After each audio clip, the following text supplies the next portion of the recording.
Heat shimmers over grass that hides 100 ambitions. Dust tastes like iron, and the wind carries hoofbeats, whispers, and hunger. This is the savage kingdom, where giants and hunters share the same sky, and every step is a bet with no refund. Muscle meets strategy, claw meets courage, and the only prize is survival. Tonight, we'll track uneasy alliances, midnight ambushes, and standoffs written in dust and thunder.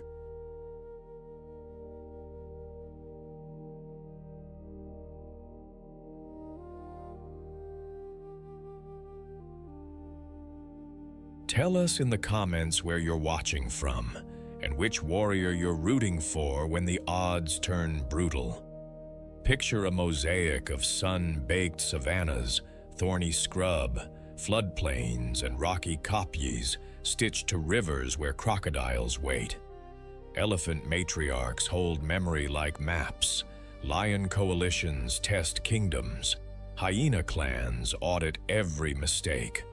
Buffalo, zebra, and antelope fuel the engines. Eagles and vultures write the epilogue.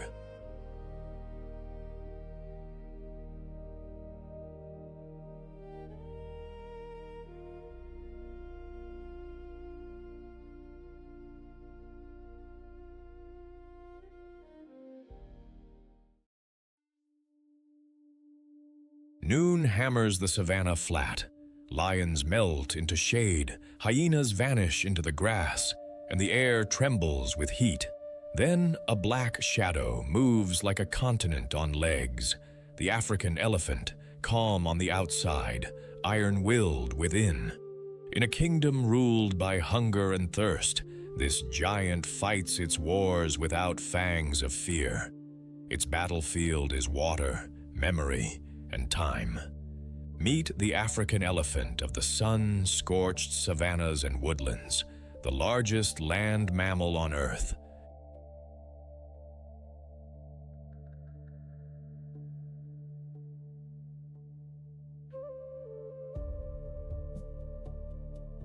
Standing up to 10.8 feet at the shoulder and weighing over 6.5 tons, it is an engineer of nature in a place that never gives gifts. Tusks can stretch past 6.5 feet, crowns of ivory that double as tools, and at the center of everything, a trunk with roughly 40,000 muscles, precise enough to pluck a single leaf, powerful enough to hoist a log. Painted the color of thunderclouds and dust, the elephant wears a suit of wrinkled armor.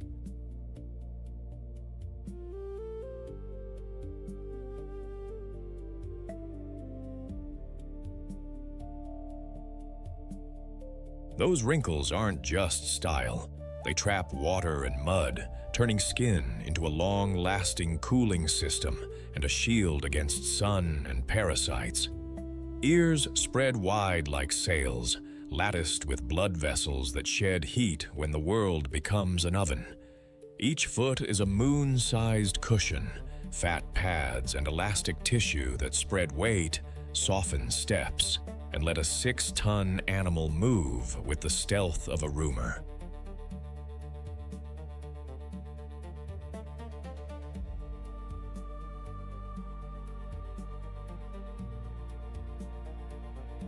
Tusks curve outward like twin sabers, built for prying roots, stripping bark, and chiseling into dry riverbeds.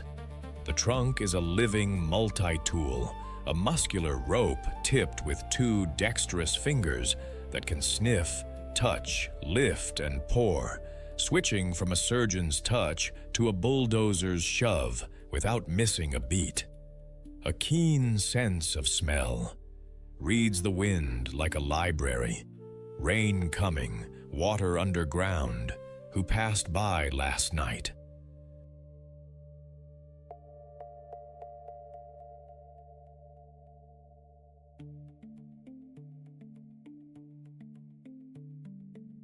High shoulders and a sloping back carry a furnace of muscle. Dense bones, and a long skull anchor that incredible trunk and tusks. Even their eyes, shaded by long lashes, are small sentries against dust and glare. Every piece is sculpted by heat, distance, and the harsh math of survival. Elephants are tireless foragers, grazing on grasses at dawn and dusk, then browsing on branches, leaves, and bark when the light softens.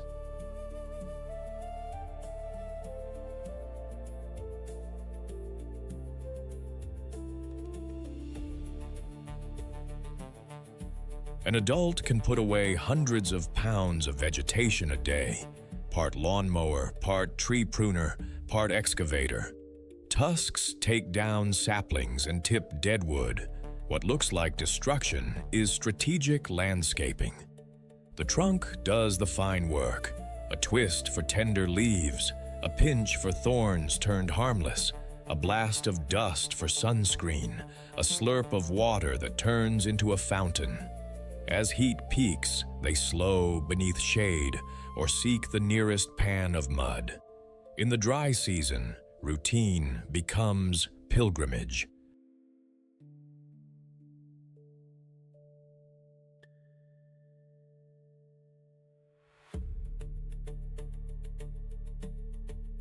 The matriarch reads the air and the ground. Then the herd walks 10, 20, 30 miles, if they must, toward water hidden in sand or promised in thunder.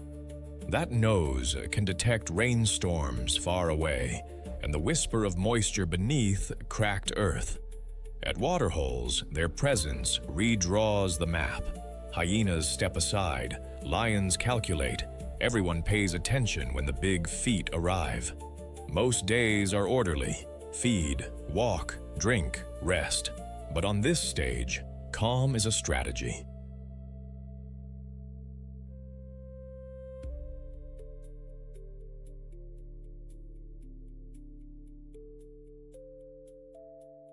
When a calf stumbles or a predator gambles, those tusks stop being tools and start being verdicts. Elephants live by the wisdom of their elders.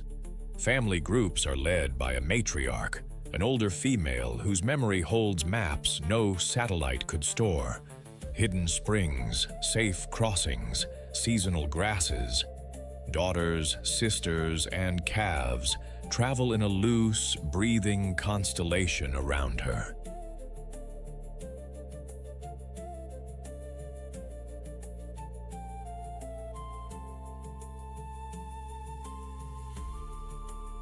Calves nurse for years and are guarded like treasure.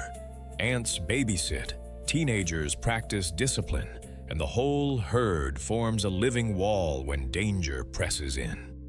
Lions and hyenas rarely challenge adults, but a calf on the wrong side of the herd makes the grass twitch with risk. The response is immediate. A circle tightens, trunks raise, ears flare, and the ground begins to drum. Communication is a web of rumbles that roll below our hearing, seismic whispers that travel through earth and air.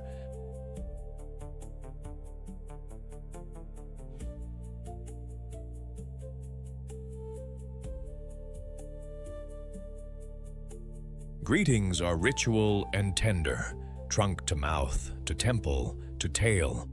Bulls, driven by their own seasons, drift in and out, forming bachelor groups or roaming alone. When they meet, manners may turn to arm wrestling with tusks, all heft and posture. Through it all, leadership is earned in miles walked and crises remembered. Call them architects of abundance.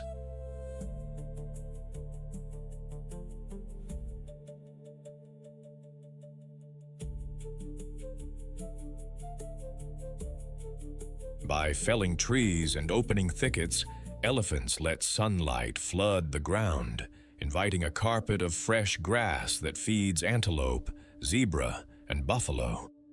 Their tusk-dug wells become relief stations for warthogs and birds.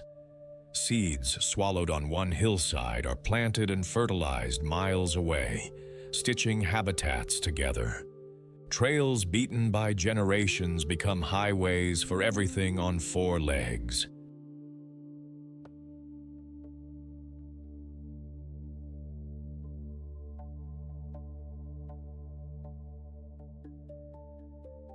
In a place where every drop counts, their ability to smell and dig water can keep entire neighborhoods alive. Egrets ride the wave, oxpeckers pick at parasites, and the whole savannah breathes easier because giants make space. In a savage kingdom where sharp teeth write many stories, the elephant reminds us that power can be patient and battles can be won with memory, muscle, and mercy. It embodies the spirit of endurance, unyielding, essential, and fiercely gentle when gentleness is a choice.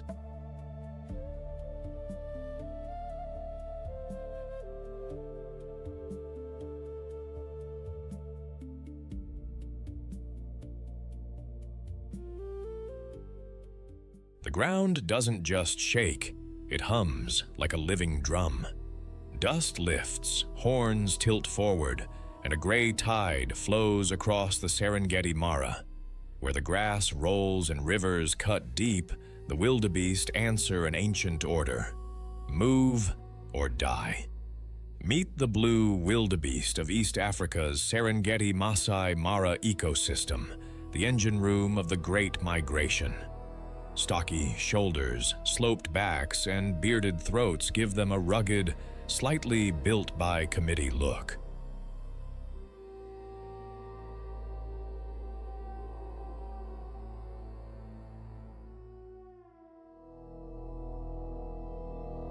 But don't be fooled by the odd proportions.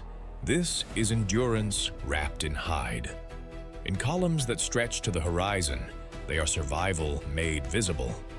Painted in smoky gray with a blue sheen, the wildebeest wears a black beard, a stiff mane, and a tail like a horse's paintbrush. Both males and females carry horns, heavy, bossed and curved outward, then inward like a pair of question marks that never stop asking predators, "You sure?"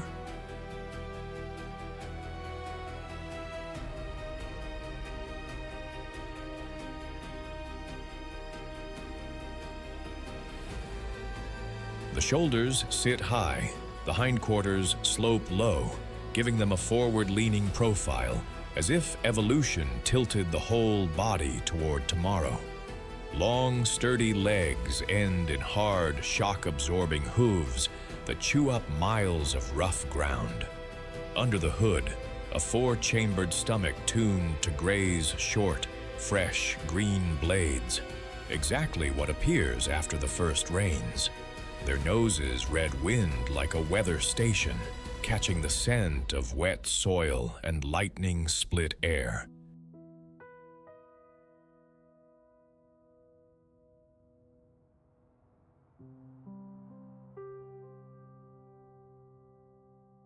Eyes set wide scan for trouble, ears flick, catching the gossip of hooves and hyenas.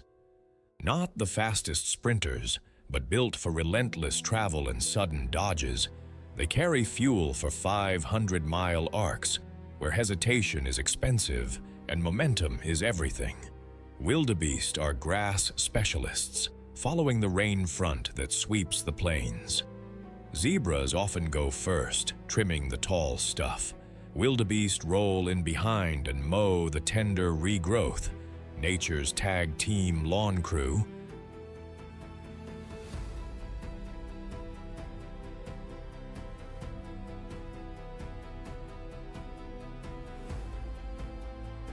Days start with a nervous breakfast in open light, punctuated by snorts, tail flicks, and the occasional stampede drill when a shadow looks suspicious. When rivers slice across the route, the world tightens. The banks churn with indecision, then one animal commits, and the herd surges. A living rope thrown across deep, crocodile-haunted water. Some slip, some vanish, Most claw their way up the far bank, sides heaving, eyes bright with the math they just survived.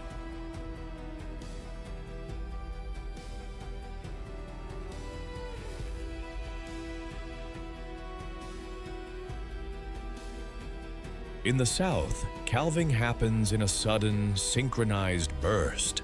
Thousands of births within weeks. Newborns stand in minutes and sprint in hours.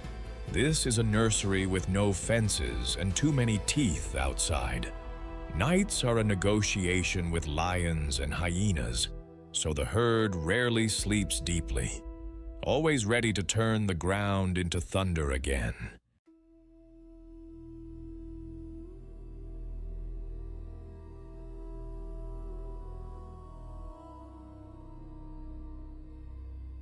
Think fusion and fission. Herds gather, split, and weave back together, guided less by leaders than by a million tiny decisions, pressure, spacing, and the invisible pull of greener grass. Cows and calves form the warm core. Calves imprint on mom's voice and scent, chasing her through the swirl like a tiny comet following a planet. Bulls stake out small territories during the rut, posturing on dust-scented stages, prancing, grunting, and piling dung like keep-out signs.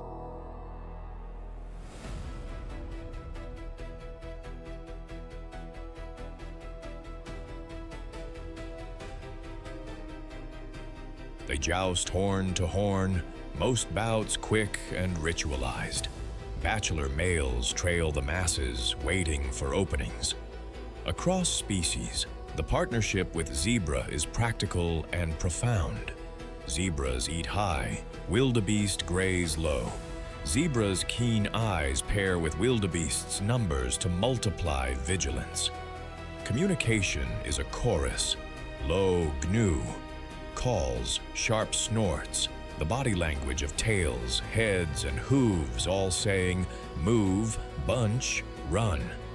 Wildebeest are landscape engineers on 4 legs.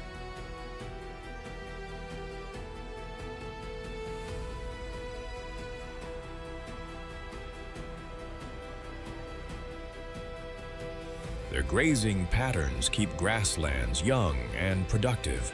Their hooves aerate soil, and their manure seeds the next flush of green. The migration drags nutrients across vast distances. Even tragedies at river crossings feed crocodiles, vultures, fish, and floodplain soils. They are the backbone prey for lions and hyenas, a seasonal heartbeat predators time their lives to. Threats are modern and blunt, fences that slice corridors, snares, expanding farms, hotter droughts.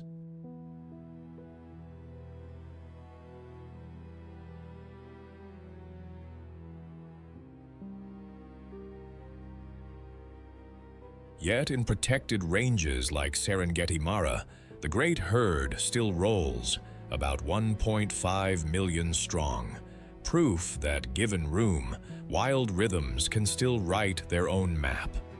In this savage kingdom, the wildebeest is courage without ceremony, an emblem of endurance. It reminds us that survival isn't a moment, it's a movement, one hoofbeat after another, into the teeth of the world.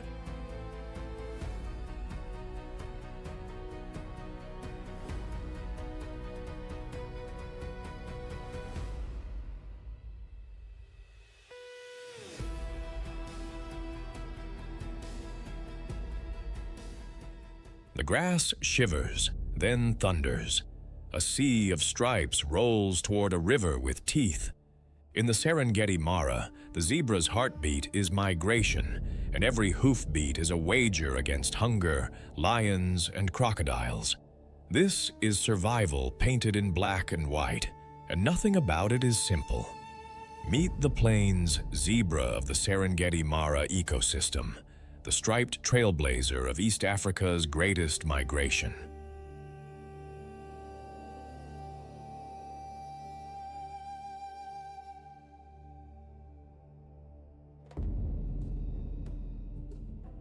Each zebra wears a unique barcode of life, no two patterns alike, designed by evolution for confusion and recognition. They lead the march to fresh grass and water, often ahead of the wildebeest herds that shadow their steps. Up close, a zebra is a sculpture of contrasts. Bold black and white bands draped over a barrel chest, long legs, and a bristled mohawk of a mane that stands permanently at attention. Those stripes aren't a fashion choice.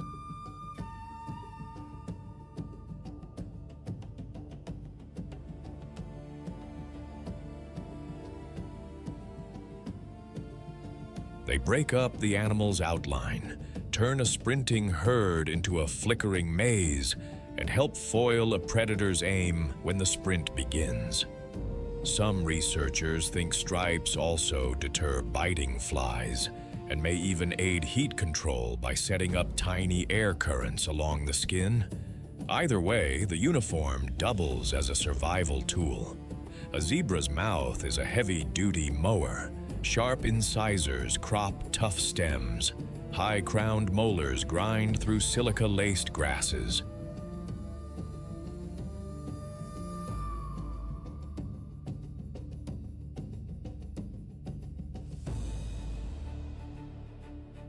A tough muzzle and leathery lips let them graze low and rough, tackling coarse forage first.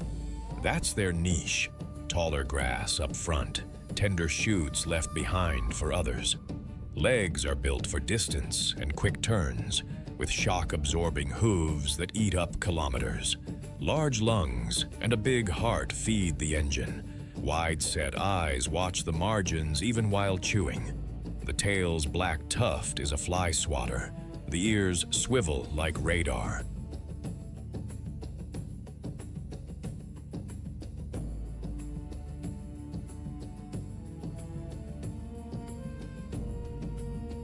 Everything on a zebra points to one purpose: keep moving, keep feeding, keep ahead of danger.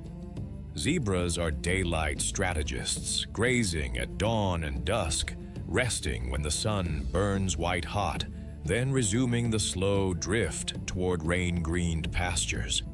When you see them standing belly deep in gold, they're doing arithmetic. Grass left here, water over there, predators somewhere. They prefer to drink daily if they can. If they can't, they gamble with distance.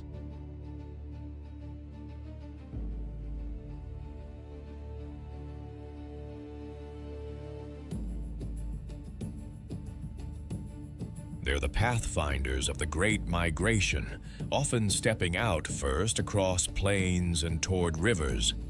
At a crossing, the air tightens. The stallion edges forward, ears pricked, nostrils testing the wind.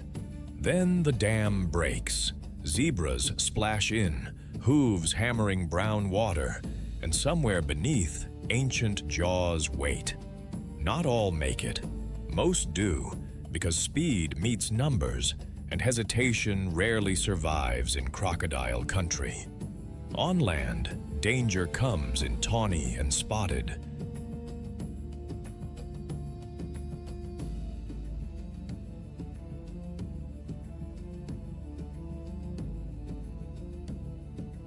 Lions and hyenas test the edges of the herd. Zebras bunch tight, then burst into synchronized sprints, stripes turning the ground into a flicker show. If cornered, they don't go quietly. A zebra kick can crack ribs, a bite can rip a lip. Dust bathing, grooming, dozing on their feet, they still find calm between alarms. But the Serengeti never lets them forget. Every mouthful costs something. Zebra society is a quilt of small family units inside a larger tide.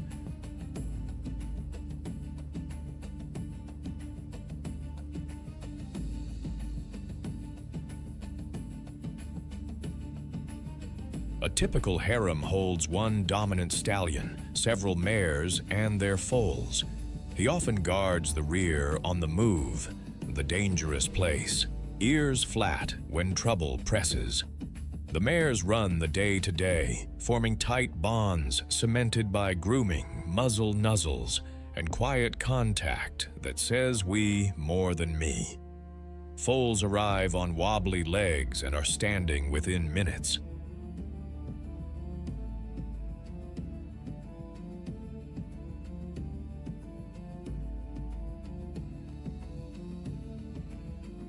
For a day or two, a new mother keeps her baby slightly apart so it can memorize her smell, voice, and stripe pattern.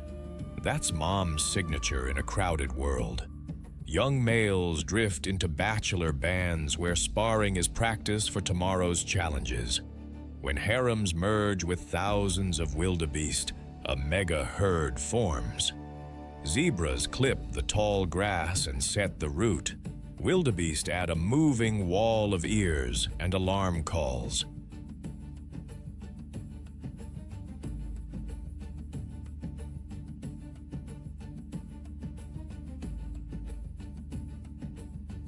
It's not friendship, it's practical alliance in a kingdom that rewards good decisions.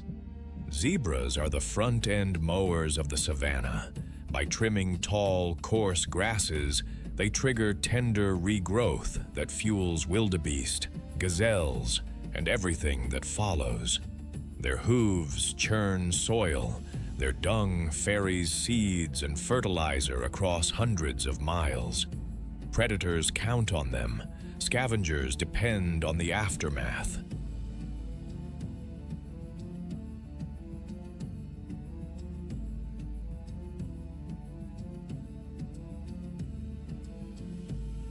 Threats are real. Lions, hyenas, crocodiles, and beyond the park borders, fences and snares that can sever ancient roots. The plains zebra is listed as near threatened, a status that says the stripes we take for granted still need safe corridors and human restraint. In this savage kingdom, the zebra is both target and trailblazer, a symbol of courage written in motion. Its stripes tell a simple truth. Survival isn't pretty or polite, it's persistent. And persistence out here wins.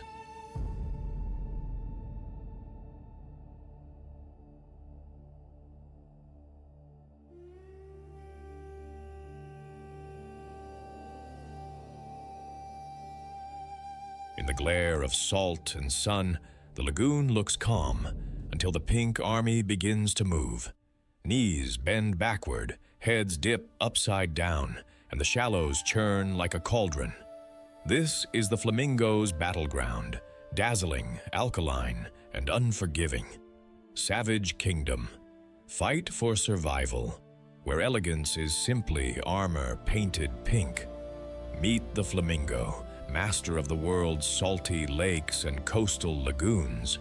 Think Africa's Rift Valley soda pans, Andean salt flats, and wind-rattled southern shores.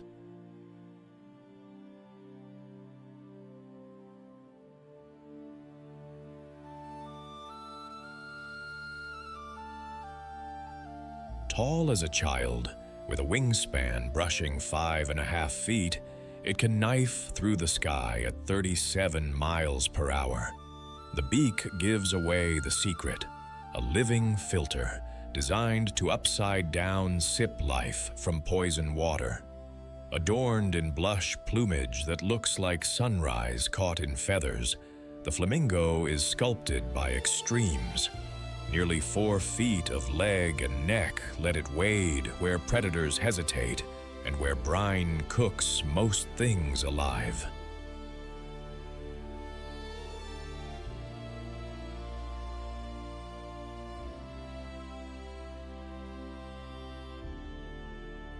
The beak is a marvel, hinged to operate upside down, edged with comb-like lamellae, and powered by a muscled tongue that pumps water in and out, trapping prey.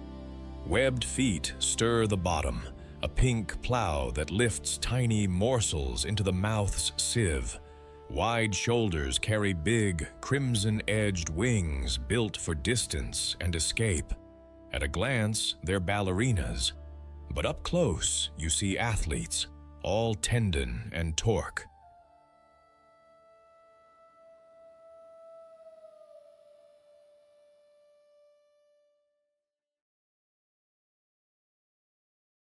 Despite their delicate posture, flamingos are strong swimmers and frequent bathers, shaking salt from feathers like sequins from a costume. Their pale gray chicks won't wear that famous pink for 2 to 3 years. The color comes from pigments in their food, the small crustaceans and algae that paint the landscape and the bird at the same time. Daylight is their work shift.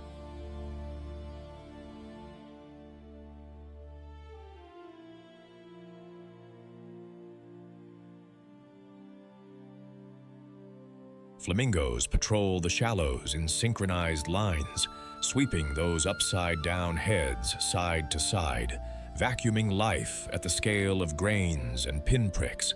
They favor mollusks, crustaceans, tiny crabs, insects, and their larvae, and they supplement the menu with grasses, seeds, and algae. Watch their feet. A subtle stomp and stir turns mud into a buffet.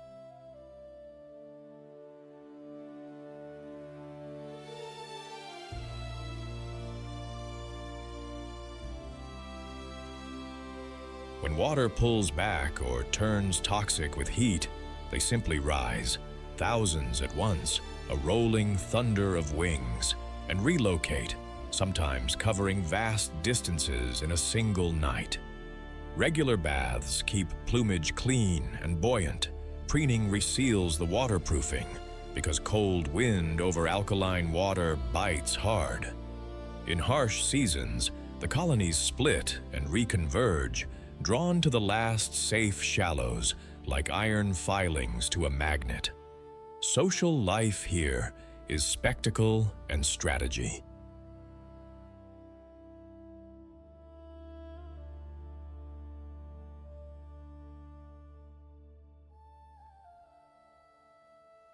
Flamingos are highly social and often gather by the thousands. When they court, the whole colony seems to switch on. Heads flag in unison, necks snake and bow, wings flash black and crimson in choreographed waves, speed dating with feathers. They are monogamous for the season, forming new pair bonds each year. Together, a pair builds a conical mud nest just high enough to lift their future above the brine.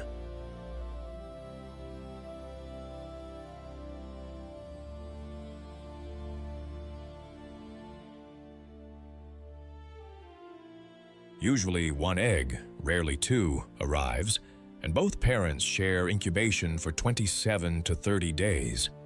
Chicks hatch soft and gray, staying close to their towering parents, then join creches like tiny kindergartens watched over by vigilant adults. The colony itself is defense, a wall of eyes, a siren swarm that rises if a predator probes. Storms can flood nests. Jackals, marabou storks, and gulls test the edges. Survival is a group project, and the homework never ends.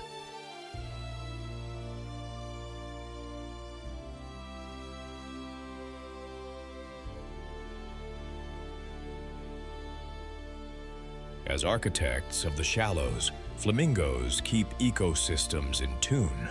Their constant stirring oxygenates mud, redistributes nutrients, and keeps algal blooms in balance.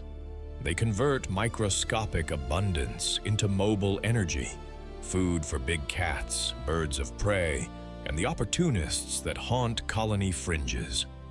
Along some coasts, kelp gulls, also called Dominican gulls, a nod to friars' black and white robes, patrol for unattended eggs or small chicks.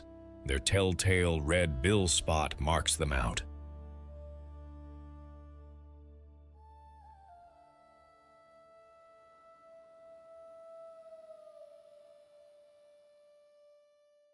Flamingos persist through droughts and heat spikes, but human disturbance, water extraction, and mineral mining squeeze their options. Protect the water, protect the birds. It's that simple and that complex. In a realm that punishes softness, the flamingo survives by turning grace into grit. It is a symbol of resilience in hostile beauty, a reminder that even in a savage kingdom, delicacy can be a battle plan.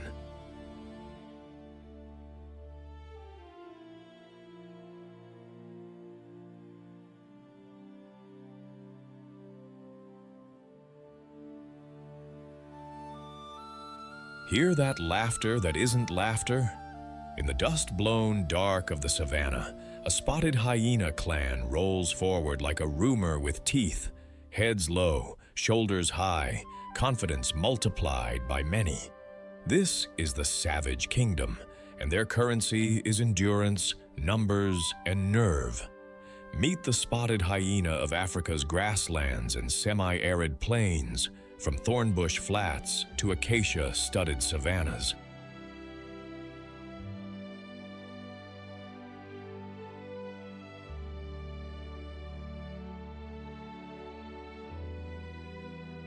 Recognized by its sloped back, dappled coat, and heavy, bone-breaking jaws, this predator is far more hunter than scavenger, especially when the clan moves as one. Painted in sandy gold and ash gray with chocolate spots, the hyena wears a coat designed to disappear into high grass at dusk. Evolution sculpted it with long, powerful forelimbs and slightly shorter hind limbs, creating that trademark downhill silhouette.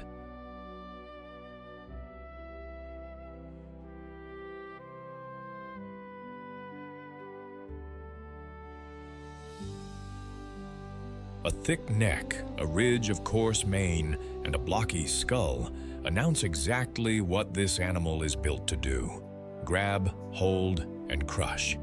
Inside that skull, the jaw muscles are a masterpiece, premolars like hydraulic presses that turn the bones other carnivores abandon into dinner. Rounded ears swivel for stereo hearing, while wide-set eyes read motion at night like subtitles on the wind. Females are larger and more muscular than males, often by a noticeable margin.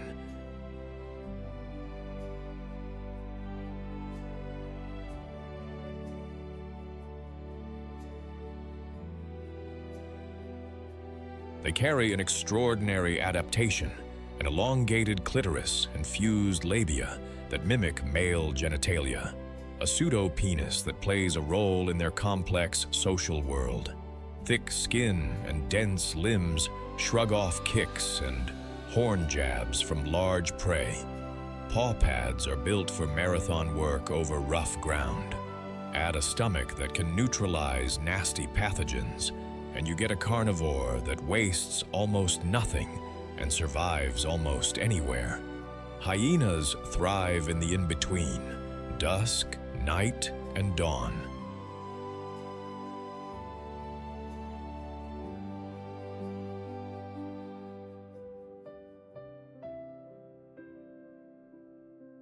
They forage alone, in pairs, or as a strike team, depending on opportunity.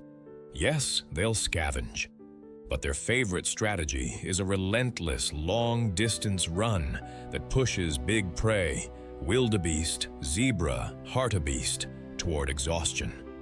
Once a target tires, the clan coordinates a rotating pursuit, nipping hamstrings, switching leads, shaving away the prey's options until gravity takes over. They eat quickly and completely, skin, sinew, and bone reduced to fuel in minutes.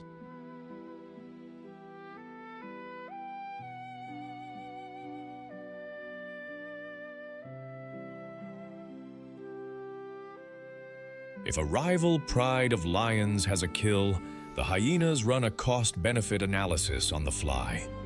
Outnumber the cats, mob and harass, outmuscled, live to fight the next night. Their soundscape is famous. Whoops that carry for kilometers to rally reinforcements, giggles that signal stress and excitement, low growls that mean mine, and that eerie laugh the wind loves to borrow. Scent posts paste messages across the territory, a musk-written bulletin board.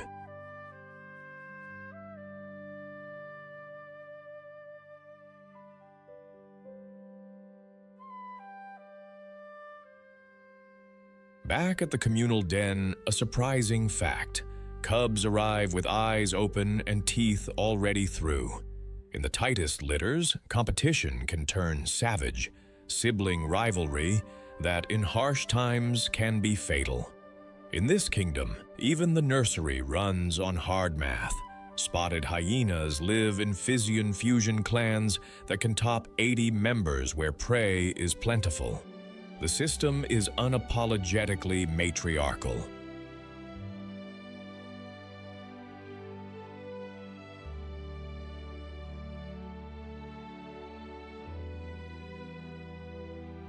Females set the rules, inherit rank along mother-daughter lines, and dominate males, who usually migrate to other clans when they mature.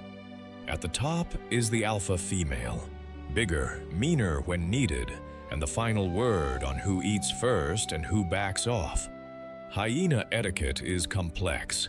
Daily reunions involve ceremonial greetings, tail flagging, sniffing, and yes, erect displays that help confirm identity and rank. Friendships matter.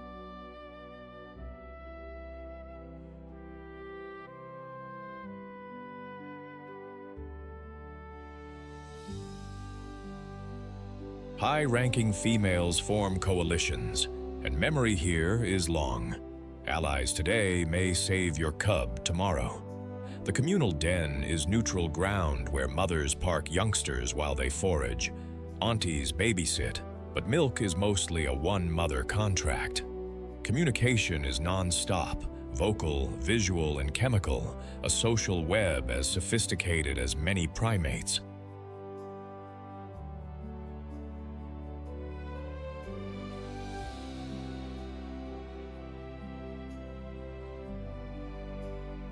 And in showdowns with lions, numbers become a superpower. Hyenas can and do push big cats off kills, though the cats return the favor often enough to keep the rivalry honest. Hyenas are the sanitation crew, and shock troops rolled into one. As hunters, they trim herbivore numbers. As scavengers, they erase carcasses that could breed disease. Their acids neutralize nasty microbes like a built-in hazmat suit, and their bone-crushing returns calcium and nutrients to the land.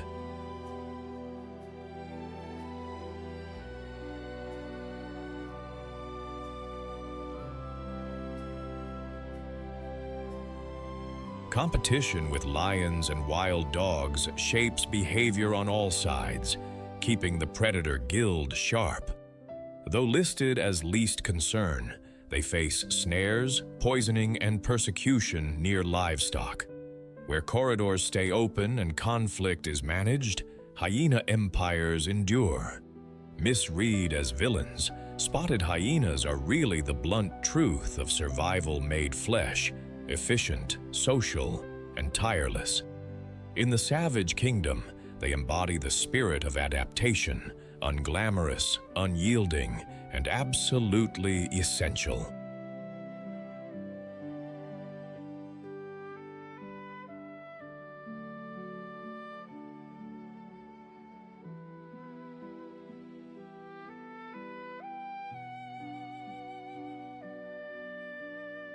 The river looks peaceful until it grows teeth. A drifting log lifts two golden eyes, and the water itself becomes a trap. In the panic of hooves and foam, the Nile crocodile does not chase. It erases. One surge, one spin, and the current writes the ending. Meet the Nile crocodile of Africa's great waterways, Mara, Grumeti, Nile, and the quiet lakes and backwaters in between. It is the heavyweight that doesn't need to move to win.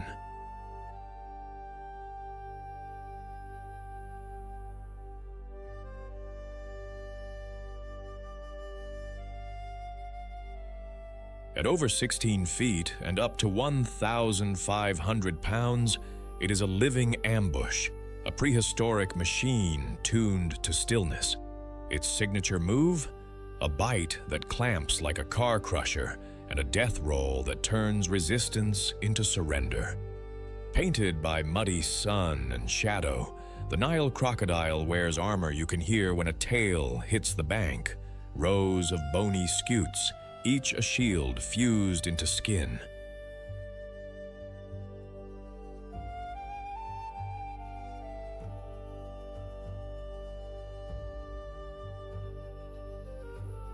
The head is a wedge of patience, long, low, and studded with sensory pits that read ripples like Morse code.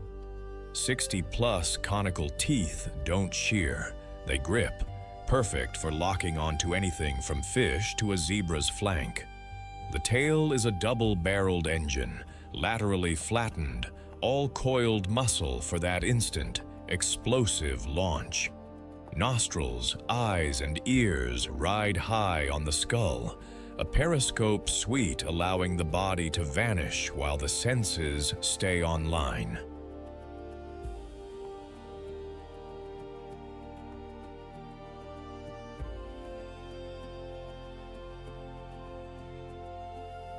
A nictitating membrane slides over the eye, a transparent goggles down for underwater precision, while a valve seals the throat so the croc can bite without drowning.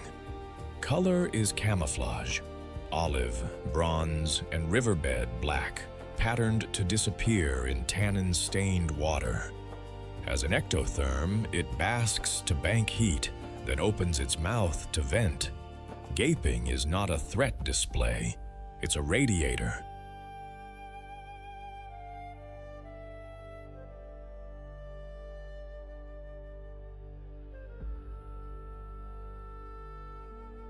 Inside, a specialized heart system helps shunt blood efficiently during long dives, turning breath into a negotiable luxury. Gastroliths, swallowed stones, act like ballast and a kitchen mortar, helping grind meals and stabilize buoyancy. It's evolution's version of minimalist design: no frills, all function. The crocodile's hunting strategy is the most ruthless economy. Move less, gain more. Hours, sometimes days, pass in statue-still patience, and then, in a burst, the water detonates.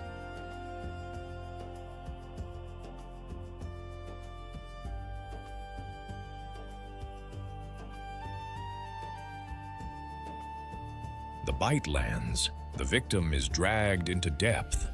If the prey thrashes, the croc spins. Death roll engaged, leveraging mass and momentum to tear and disorient.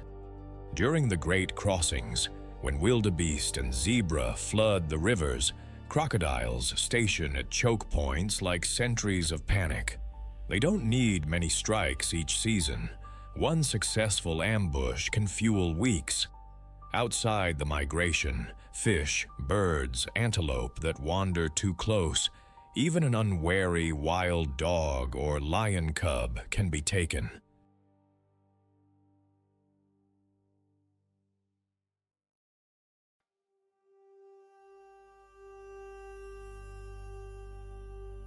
Night suits them. Their eyes reflect starlight, and stealth becomes a superpower. By day, they bask along sandbars and under overhanging roots, thermoregulating and digesting. When water drops in the dry season, they shift to deeper pools, sometimes excavating wallows with tail and snout. Crocodiles are not wasteful eaters. They shear chunks against the river or against each other's bodies, sometimes entering a synchronized feeding scrum that looks like chaos but is remarkably efficient.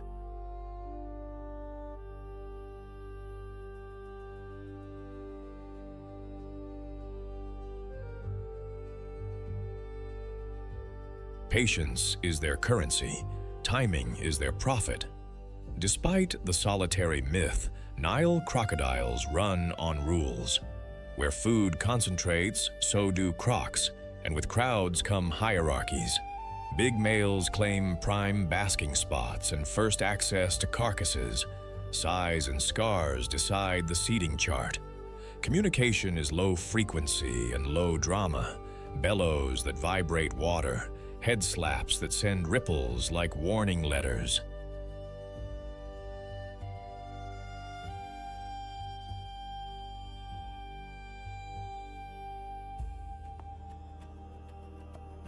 Courtship softens the monster, a duet of nudges, bubbles, and body rubs in quiet eddies before the rainy season. Females select high ground to dig nests, then stand guard, a vigilant mother with a mouth full of tenderness. When the eggs chirp from inside, she opens the nest and carries the hatchlings gently between jaws that can crush bone. The little raft of crocs gathers in a nursery area, watched over as they learn the art of stillness.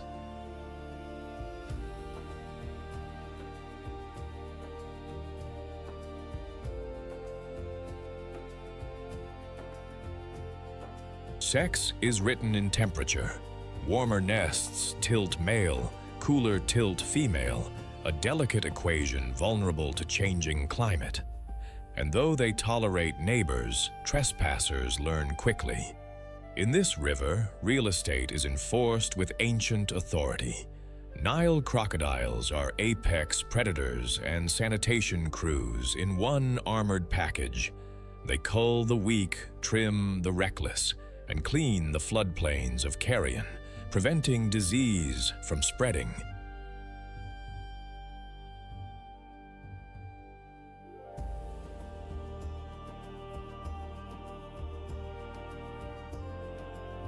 Their kills move nutrients from land to water, feeding fish and the unseen economy of microbes. At crossings, they shape behavior and migration routes, engineering caution into the herds. They host cleaning fish that nip parasites from their skin, a quiet truce in the shallows. Officially of least concern across much of their range, they still face snares, riverbank development, poisoning, and conflict with people.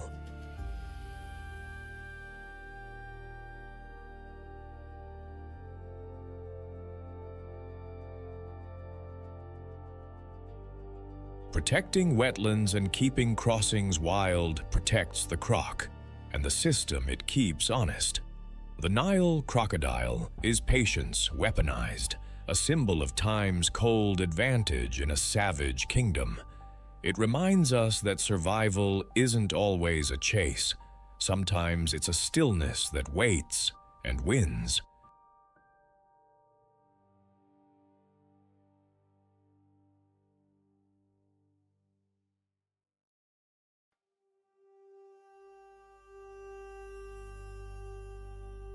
In the glare of the open savannah, a shadow slides between tall grass and heat shimmer. The cheetah waits, coiled spring, quiet fuse, a sports car with spots. When the distance closes and the odds tip, the air itself seems to pull it forward.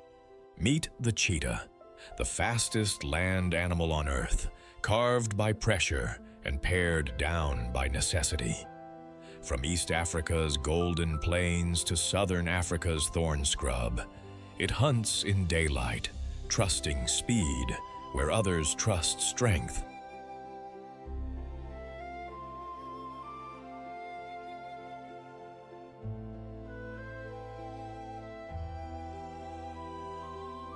Black tear lines frame amber eyes, a natural sunshade for a predator that reads the world in motion. This cat is all aerodynamics and economy.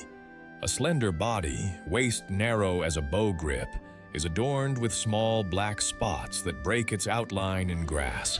A deep chest houses large lungs and an oversized heart, pistons that slam oxygen through a frame built for sudden flight. The The spine is a whip of springs. With each bound it flexes, lengthening the stride to 7 meters or more.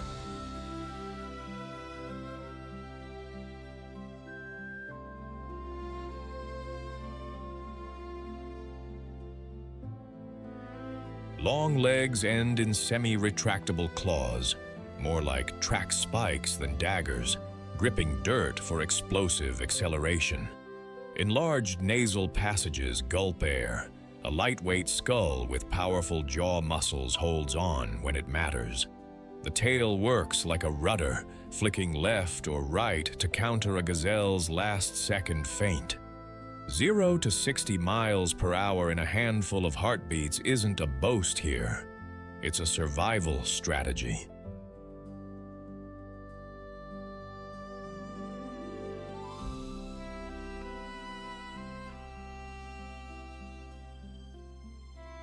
But evolution's trade-off is clear. Where lions are tanks, the cheetah is a race machine. Fast, precise, and fragile if the race runs long. Hunting starts with silence. The cheetah scans from a termite mound, then ghosts forward, using scattered bush and the angle of the sun to hide its approach. It aims for the gap, the calf that strays, the impala that glances the wrong way, closing to within 60 to 100 meters before the fuse burns down. Then, ignition.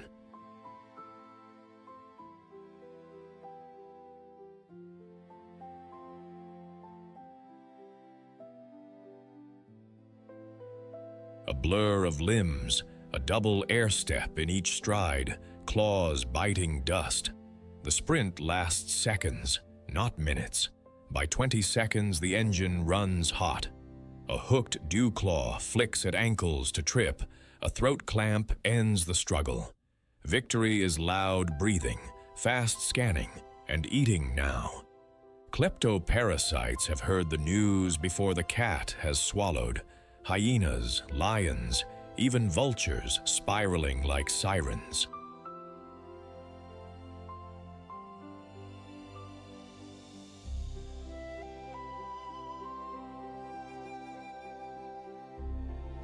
The cheetah gulps, drags, and often yields because fighting heavyweights risks the only thing it can't spare: energy. Daily life threads between dawn and dusk. Timing runs to cooler air and smaller patrols from rivals. Hunts fail more often than they succeed, and that's the math of the plains. Rest is shade, grooming grit from fur, and saving fuel for the next chance. Females walk alone until cubs arrive. Then the savannah becomes a mobile nursery.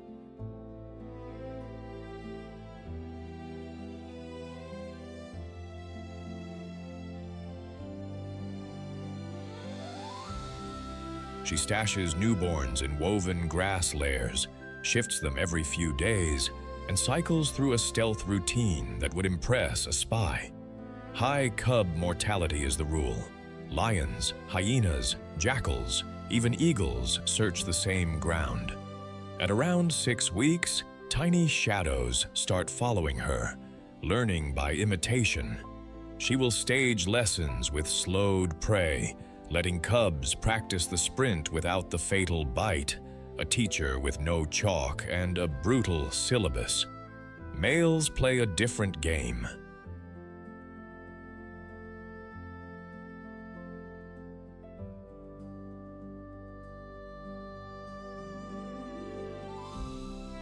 Brothers often form coalitions of 2 or 3, stronger together, holding small territories around scent posts and vantage trees.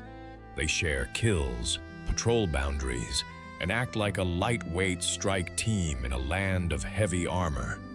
Communication is a language of chirps, purrs, soft yips, and scent. Fights are avoided when possible because injuries bill straight to the hunger account.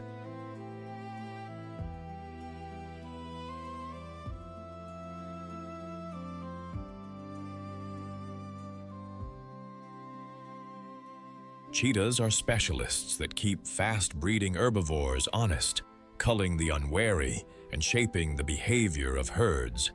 Their kills feed more than themselves, scavengers cash in, and the nutrients ripple outward. Yet specialization brings vulnerability. Habitat loss, conflict with people, and competition with larger carnivores press in from all sides. Genetic bottlenecks add another worry.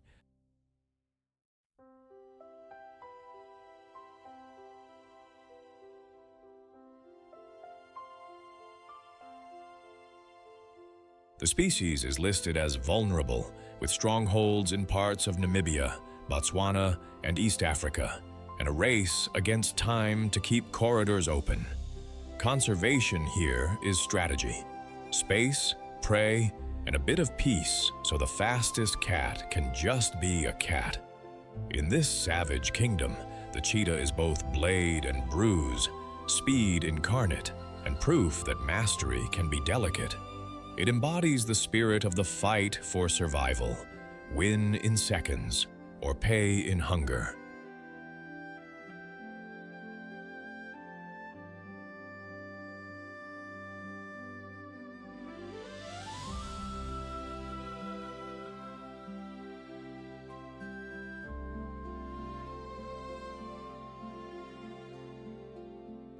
Dusk cools the savannah, and a shadow begins to move. Rosettes ripple like broken moonlight as the ghost of the grasslands tests the wind. This is the leopard, silent muscle wrapped in camouflage, entering the savage kingdom's oldest trial. A single hunter against hunger, thieves, and the dark. Meet the African leopard, ranging across open savannas, woodlands, rocky kopjes, and even mountain forests.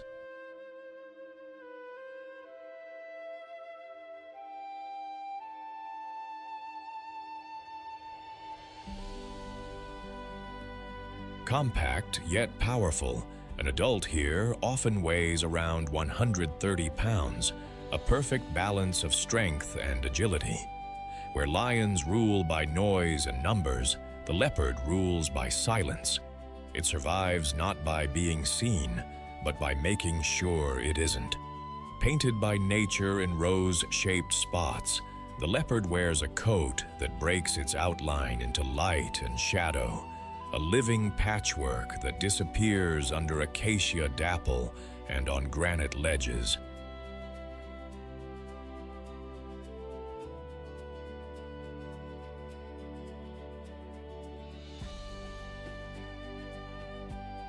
The fur runs from gold to deep tawny, pale beneath, with rosettes unique to each cat, its signature in a world with no paper.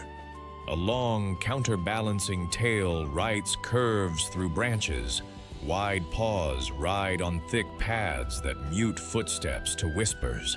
The shoulders and neck are sculpted like coiled springs, built to hoist heavy prizes into the treetops.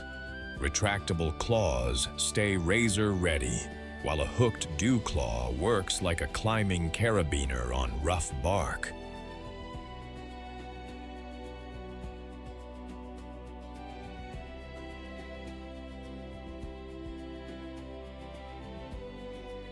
Forward-facing eyes catch faint starlight thanks to a reflective tapetum lucidum.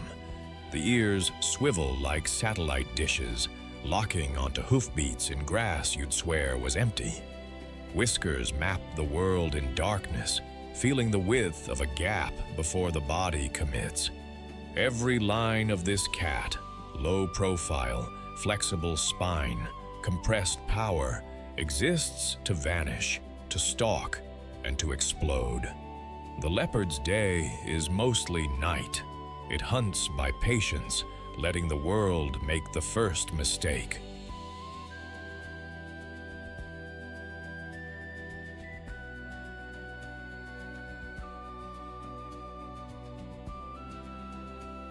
A glance becomes a plan. Check the wind, find cover, melt into shade, step, freeze, belly creep. When the distance drops to a heartbeat, The cat ignites. 2, maybe 3 seconds of violence, jaws to the throat or nape, and the grass goes quiet. Before hyenas even notice, the leopard cashes its paycheck. It hauls the kill skyward, threading branches with a weight many gym memberships can't deliver, sometimes twice its own. Up there, dinner cools in the starlight.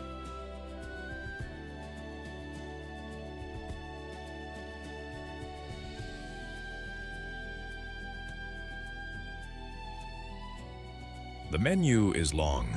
Impala, warthog, young zebra, guinea fowl, even fish and monkeys if the opportunity smiles. Daylight hours are for shade on a ledge, a forked branch, or deep thicket, ribs rising slow, ears on duty. Between hunts, it patrols the mental map, game trails, water, bottlenecks, refreshing scent marks on tree trunks with urine and claw scrapes. Voice is rare, but unmistakable. A rasping, sawing call that sounds like a tree being cut. Here, it says, without ever showing a face.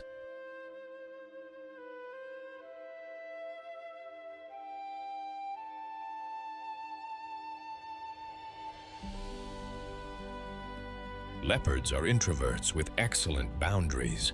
Adults live solitary lives, each holding a territory.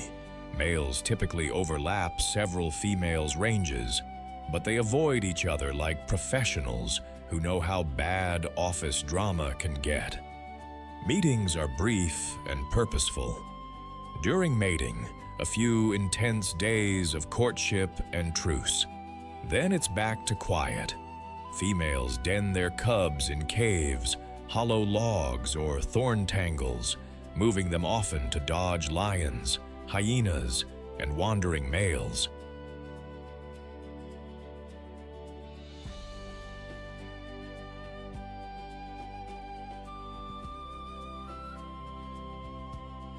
Cubs nurse and learn by play. Ambushes on mom's tail, miniature stalks on grasshoppers, before graduating to drag and pounce lessons on small prey. Many don't make it. Cub mortality is high in this competitive neighborhood. Independence comes around 18 to 24 months, when a young leopard must read the land and write its own story without getting edited by a larger cat.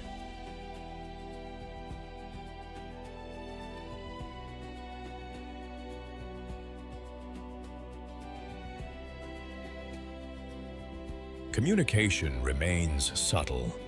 Scent, scrapes, and that saw-like cough are the living notices on this invisible bulletin board. As a versatile apex mesopredator, the leopard shapes the savannah from the shadows. It trims antelope numbers, culls weak and unwary prey, and redistributes nutrients. Carcasses cached in trees feed insects and scavenging birds below.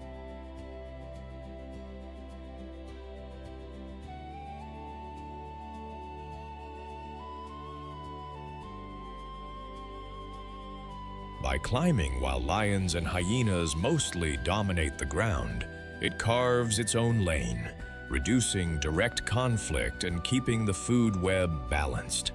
Its genius is adaptability. From humid forests to highland rocks, even skirting the edges of farms, it adjusts diet and schedule like a seasoned survivor. Yet snares, habitat loss, and poisoning still cut deep. The species is listed as vulnerable on the IUCN Red List, a reminder that even masters of concealment can't hide from shrinking wilds.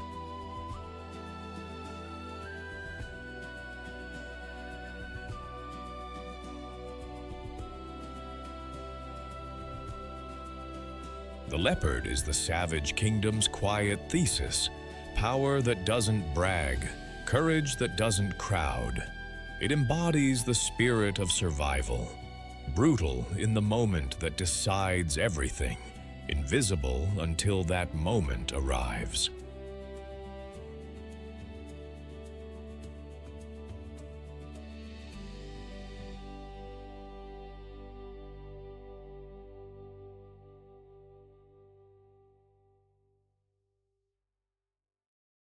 The sun goes bronze, and the grass turns to whispers. Among thorny acacias, the giraffe rises, calm eyes, storm-ready legs. In a land where teeth rule twilight, this quiet giant watches everything and kicks like a wrecking ball when the silence breaks. Meet the giraffe of the African savannah, the tallest land animal on Earth, pressing 18 feet of height into the sky. They look gentle, almost aristocratic, drifting between acacia trees on stilted legs.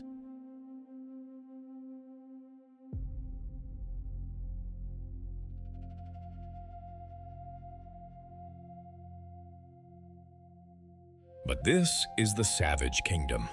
Every step is a calculation, every mouthful a risk. Giraffes browse high, but they live with danger low, right where the grass moves.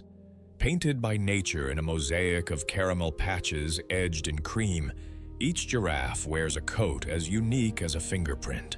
Those blotches are not just art.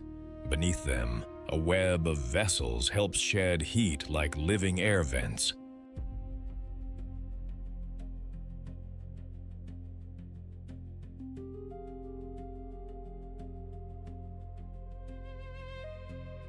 A long, muscular neck, same 7 vertebrae as ours, supersized, gives them a skyward reach, while ossicones, those horn-like knobs, grow heavier and bald on top in older males, scarred by battles.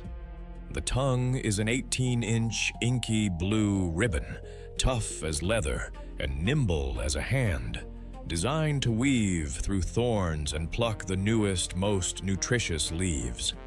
Thick saliva neutralizes acacia toxins. Evolution gave them a built-in antacid.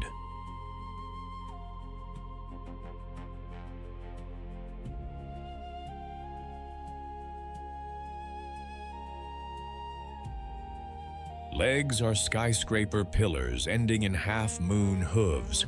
One decisive kick can break a lion's ribs. The heart is a powerhouse, up to 11 kilograms, driving blood up a 2-meter neck with pressure that would knock most animals out. Valves and a sponge-like rete in the head stop the brain from flooding when they dip to drink. Even the tail is a tool, a whip with a black tassel to swat persistent flies.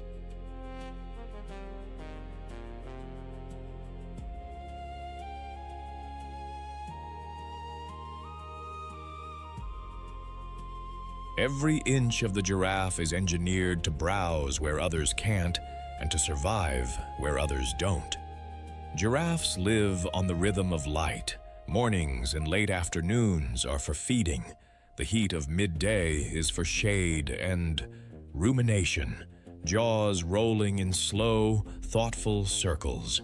They can pull down up to 75 pounds of leaves and shoots a day. With acacias as a favorite course, when the trees pump out bitter defenses, giraffes simply move, upwind to another canopy before the alarm spreads.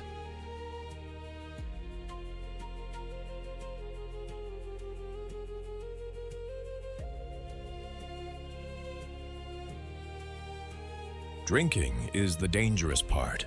They splay those long legs and dip, every second at the water like a dare to anything lurking nearby. If the grass stirs wrong, they abort mid-sip and snap back upright faster than seems possible. Movement is smooth, almost surreal. The front and back legs on one side swing together in a pacing walk, and when they run, it's a rocking horse gallop that can touch 35 miles per hour.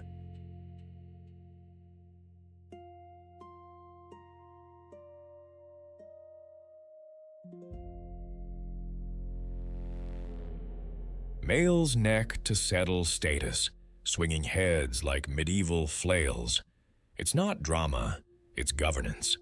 Nights are short naps stolen standing up, ears flicking, eyes sweeping, because the predators don't punch a time clock. There's no strict herd, more a floating city. Giraffes are fission-fusion socialites. Small groups form and dissolve, mothers drifting together with calves, bachelors cruising the edges like tall shadows.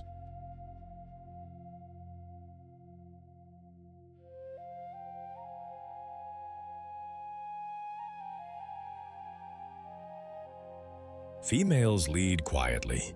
The real hierarchy belongs to the bulls, written in neck scars and weight. Courtship is practical.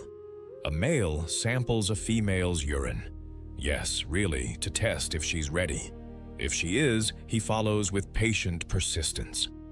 After a 15-month pregnancy, a calf drops 6 feet into life, hits the ground, and stands within an hour, because hesitation is expensive here. Lions take most giraffe losses, especially calves. Hyenas and leopards are opportunists on the edges.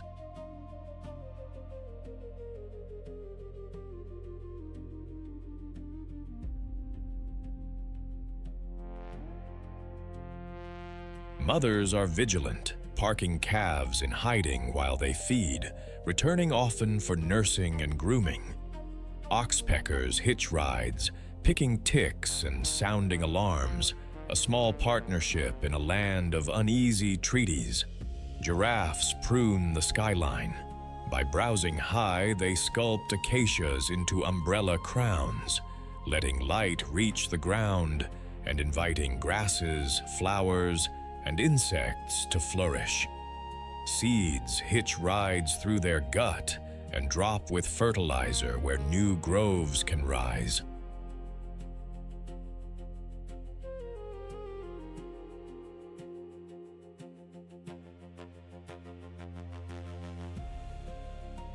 Their watchtower view helps everyone. Zebra, impala, even predators read giraffe posture like a weather report. Threats are human-sized: habitat squeeze, fencing that breaks ancient roots, poaching. As a whole, giraffes are listed as vulnerable, and some subspecies are in far deeper trouble. Protecting corridors and communities that live with them keeps these sentinels standing. In the savage kingdom, elegance is armor.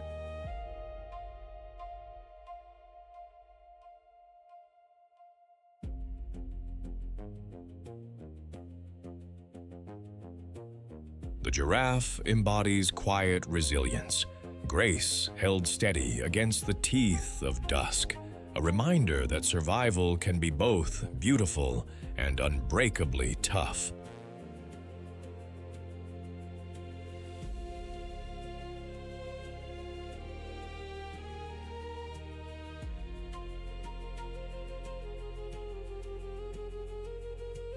In the shimmering heat of a salt pan, a statue breathes. The gray heron waits, motionless. Then the world snaps. Water arcs. A fish vanishes. In this wetland kingdom of ripples and shadows, patience is a weapon, and hesitation is hunger. Meet the gray heron, Ardea cinerea, standing guard over the Vermont pan beneath the green slopes of Onus Mountain. Here, where swift channels braid into calm lagoons, this tall hunter rules the shallows.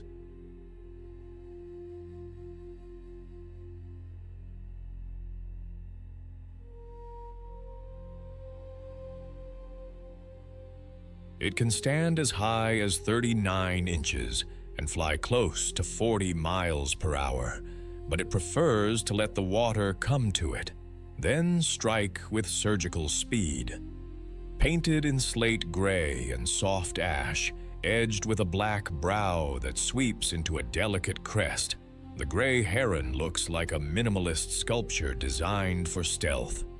Long, spindly legs lift its body clear of the water's skin, and wide, paddle-like toes help it walk the ooze without sinking. That spear of a bill?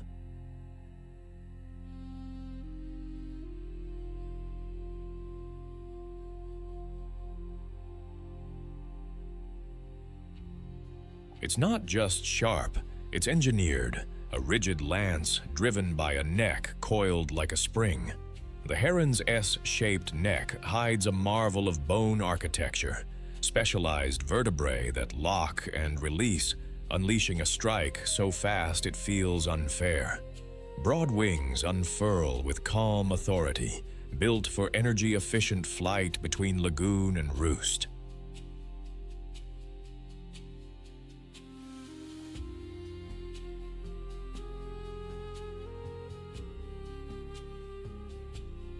Its eyes sit forward enough to judge distance with uncanny accuracy, filtering glare off the surface to fix on the faintest twitch. A silver wink of scales, a frog's betrayingly soft kick. Even its feathering is practical art, water-shedding contour feathers and elegant plumes that don't snag on reed or breeze.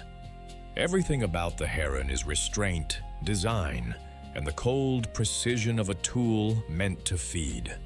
The heron hunts by subtraction. Subtract movement, subtract sound, subtract doubt.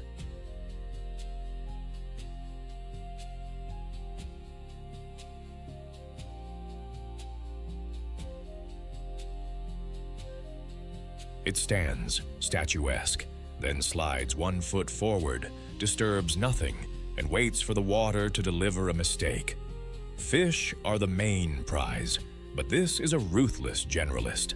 Amphibians, crustaceans, mollusks, and even small rodents are all fair game. If opportunity leans its way, a chick of a careless water bird may suddenly become a meal. Daylight makes good hunting, but the heron is no stranger to night work. The wetlands do not close at dusk. They only change their rules.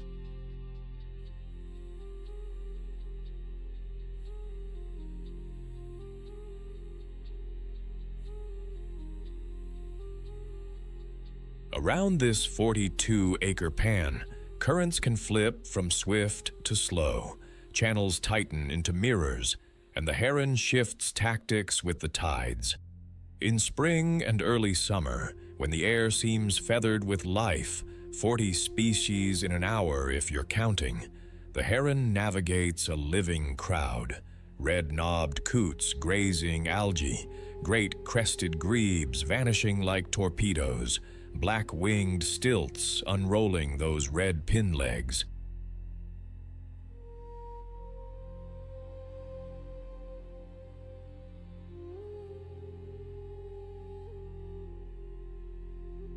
The heron threads through them all, a solitary professional in an ecosystem market where everyone is buying time and selling hunger.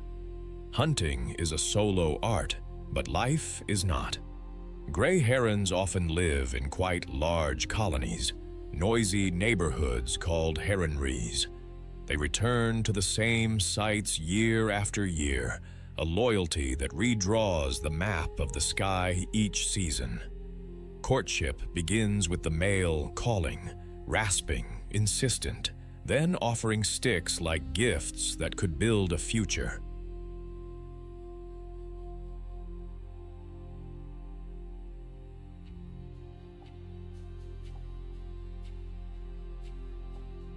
Once a pair forms, they split the job. The male ferries materials, the female constructs the nest with stern efficiency. 2 to 3 eggs come next, and the parents take turns sitting tight for around 25 days. After hatching, both mother and father feed the chicks, a round-the-clock relay that lasts 7 to 8 weeks before those awkward, hungry fluffballs learn the grammar of flight.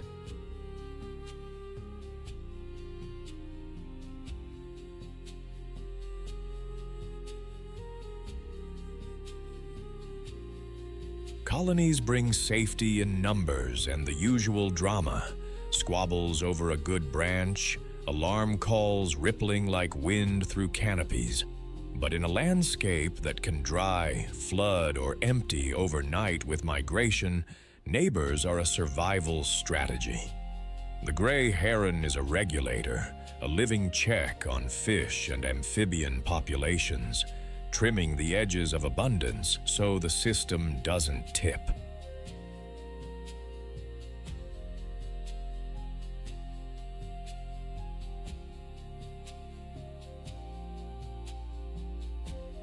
Its flexible diet buffers it against change, and that lightning-strike neck turns shallow water into a feeding ground few can match. It moves when it must. This is a migratory species with different strategies for different seasons, tracking water levels and food pulses across the region. Around it, cormorants churn deeper channels, gulls clean the margins, stilts thread the mud, pieces of one wetland engine that needs all its gears aligned.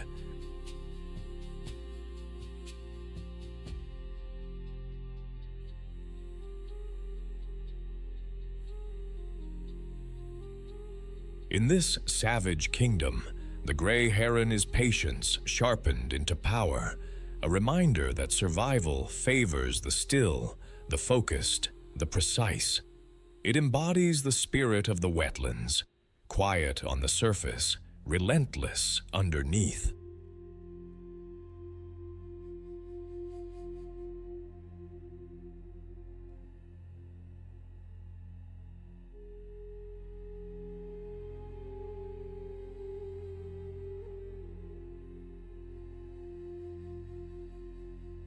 Under a white, hot sun, a tiny silhouette rises on tiptoe, tail like a flagpole, eyes scanning every angle. This is the meerkat, 2 pounds of nerves and courage, living where shade is a rumor, and danger has wings, fangs, and patience. In this savage kingdom, survival isn't a solo act. It's a chorus of watch calls, dust, and split-second choices. Meet the meerkat, suricata suricata, of southern Africa's open savannas and deserts, the Kalahari and Namib.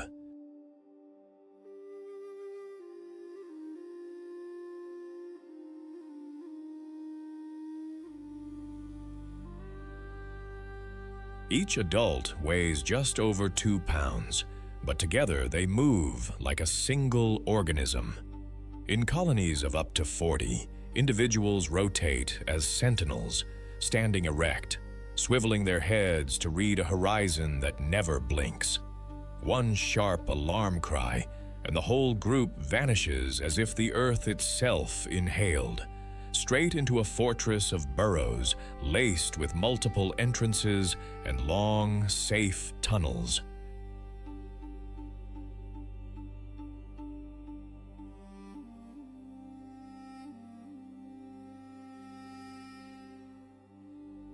Painted in sandy browns with charcoal eye patches, the meerkat wears desert camouflage perfected by evolution.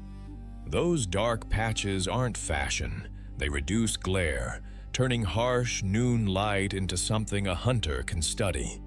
The face ends in a fine, probing snout, built for sniffing out beetles and grubs beneath baked crusts of soil.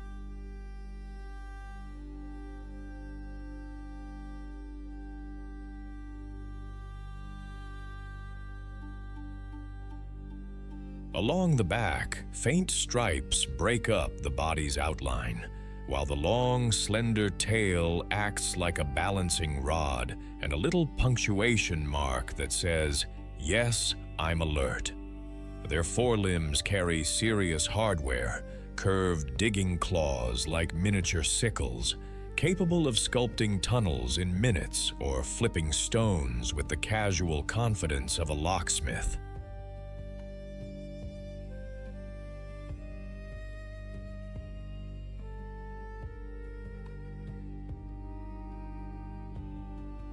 The belly, thinly furred and dark-skinned, is a solar panel. Mornings begin with a sun-bathing stance that warms chilled organs after a cold desert night. Ears can clamp shut when sand flies, and long lashes help keep grit out of those always watching eyes. Compact, light, and low to the ground, a meerkat can pivot and dive in a heartbeat, speed and design honed for a world that punishes hesitation. Meerkats are daylight specialists.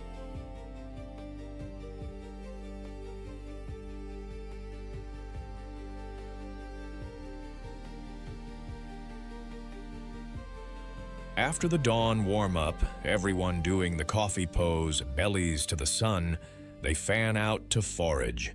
The menu is a crunchy buffet. Beetles, termites, caterpillars, scorpions, spiders, and the occasional lizard or egg. When it comes to venomous scorpions, they are cautious surgeons, often disarming the stinger before dining, backed by partial resistance to certain toxins.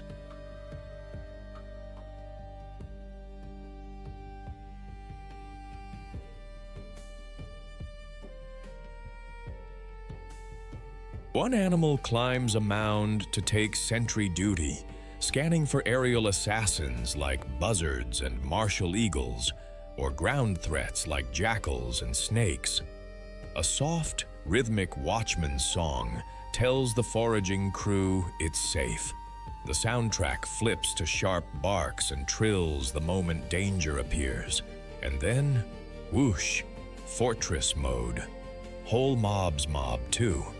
If a cobra slips too close, meerkats unite in a fierce, jittery phalanx, distracting, feinting, and lunging to drive it off.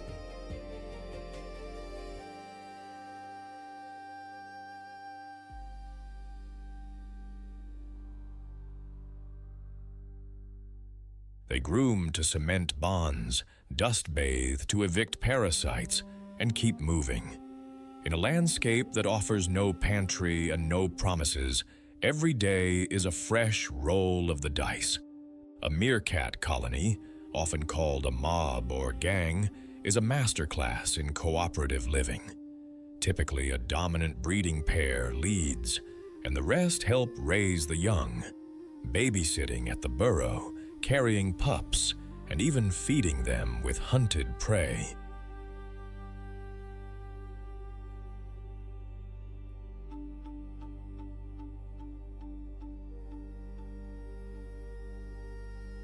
What looks like play is often a lesson.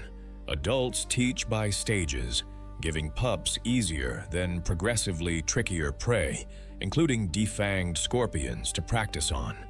Sentinel duty rotates.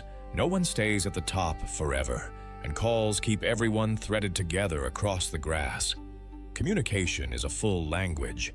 Contact murmurs, foraging chatter, alarm calls that code for sky, snake, or run now. Harmony has hard edges.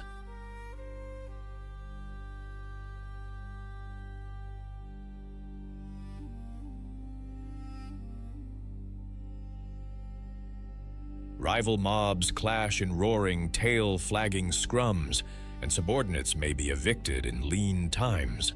But when pups squeak, the village rallies. In this world, family is both shield and strategy. Meerkats are tiny engineers. Their digging aerates soil, lets rain soak deeper, and helps cycle nutrients. They renovate old burrow networks, sometimes shared patchwork landscapes with ground squirrels and mongooses, creating safe haven for a dozen smaller tenants once they move on.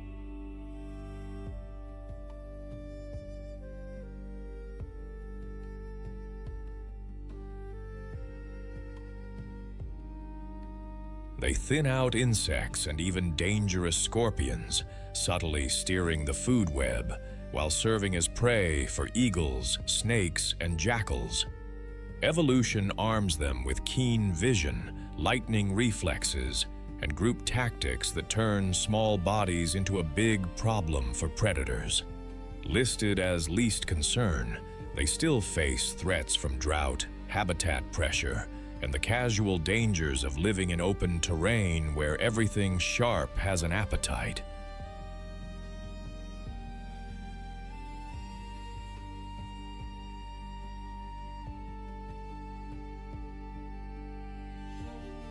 The meerkat is proof that in a savage kingdom, courage scales to size when it stands on many feet. 2 pounds of heartbeat, backed by 40 voices, reminding us that survival favors the vigilant and the united.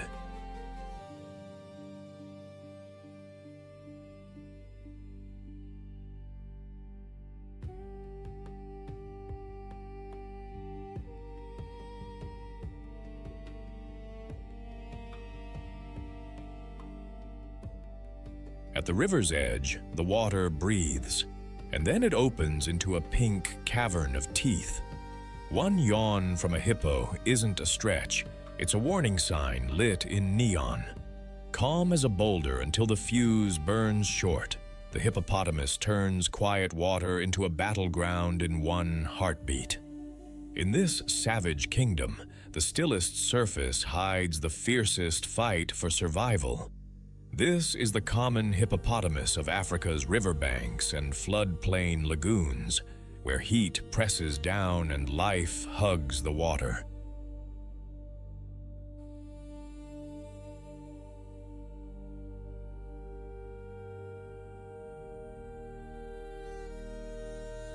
Built like a living tank, yet deceptively nimble, the hippo spends most daylight hours submerged, its skin thirsty for shade and moisture. Don't let the soft curves fool you. A hippo's jaw can open to an astonishing 150 degrees, and those lower canines, tusks, can reach nearly 20 inches.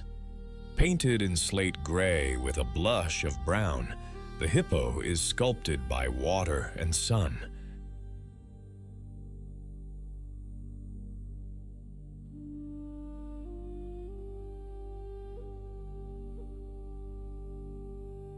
Its hide is thick and nearly hairless, more armor than skin, but fragile to heat, which is why the animal sinks like a stone into pools by day.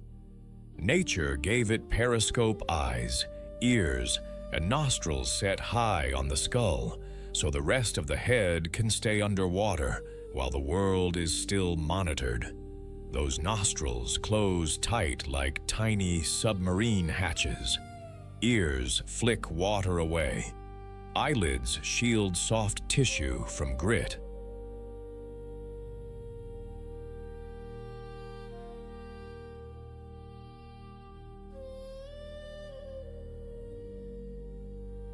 The body is barrel-shaped and buoyant with dense bones that help it stay grounded in the shallows.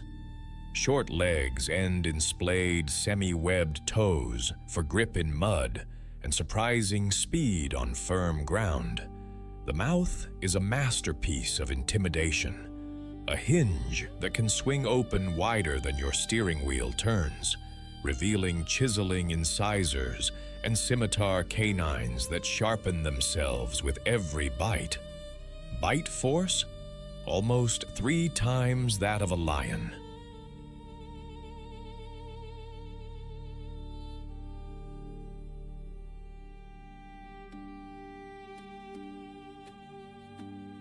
The skin oozes a pinkish blood sweat, not blood at all, but a natural sunscreen and antimicrobial film that keeps UV and infection at bay. In some river systems, adults weigh around 3,300 pounds, all muscle and momentum, power designed for water governance. Daylight belongs to the river. Hippos loaf in groups stacked like gray boulders, rising to breathe every few minutes, drifting, dozing, cooling.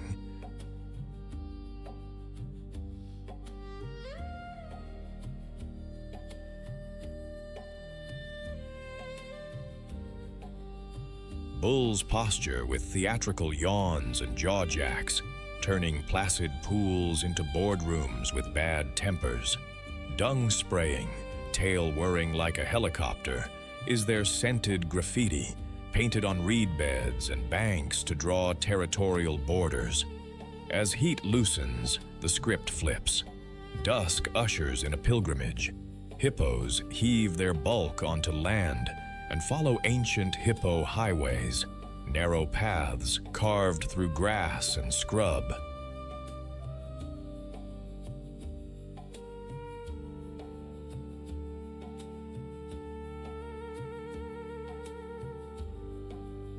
They're herbivores with a simple menu, grass, lots of it.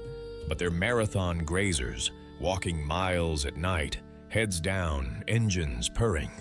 By dawn they return, bellies full, tempers reset, slipping into the water like ghosts.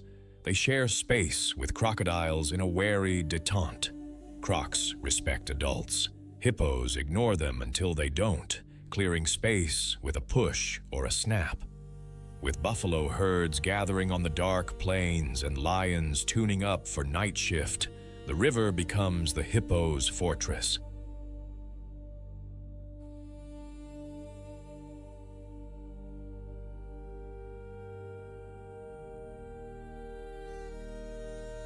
Unpredictable near people, hippos are responsible for more human deaths in Africa than lions and sharks combined. In a land of teeth, the grass eater is often the most feared. Hippos live in loose rafts, social but not cuddly. A dominant bull claims a stretch of water like a landlord, who also happens to be a battering ram.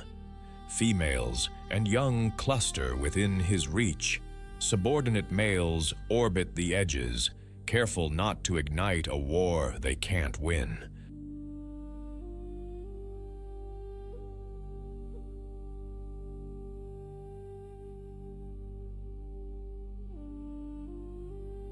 Disputes are brutal but ritualized, mouths open to the limit, teeth bared, water thrashing, then a sudden charge, jaws clashing, flesh tearing. Scars map the veterans. Calves are born in shallow water or on secluded banks. Mothers nudge them to the surface for that first breath, then act as floating nurseries. Calves ride on mom's back when the water deepens, nursing underwater between surfacing breaths.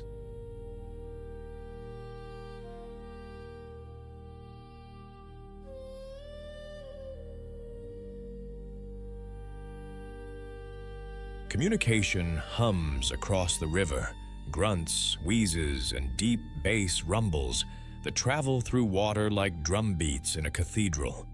Most of the time, space and ritual keep the peace. When it doesn't, the river remembers the cost. Hippos are gardeners and freight movers for the ecosystem. By grazing on land and defecating in water, they shuttle nutrients from pasture to river, fertilizing plankton blooms that feed insects, fish, and birds.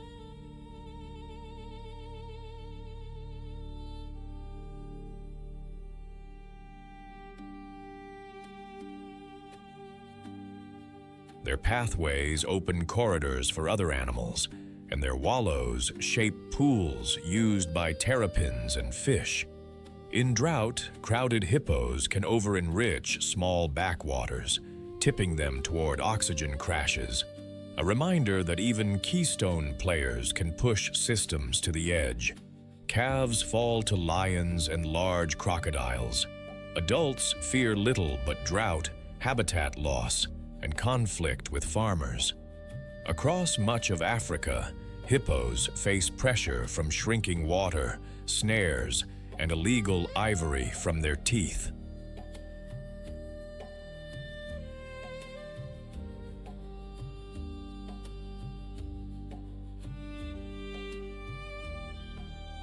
The hippo is a symbol of power minted by water and night, a reminder that survival here isn't polite.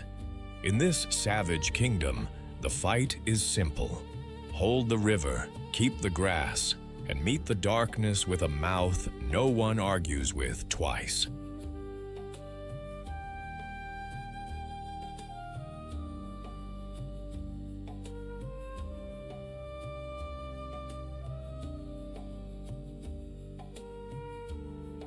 Twilight slides over the savannah, and a slim shadow glides in on silent paws. Ears up like twin satellite dishes, the black-backed jackal listens to the ground as much as the air.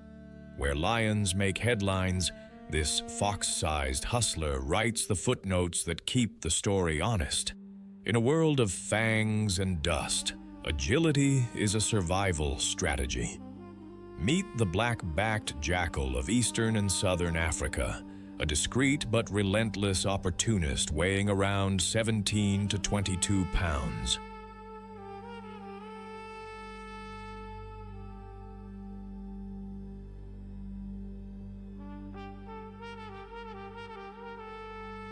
You'll spot it by the glossy black and silver saddle painted across russet shoulders and flanks, and a tail tipped in ink.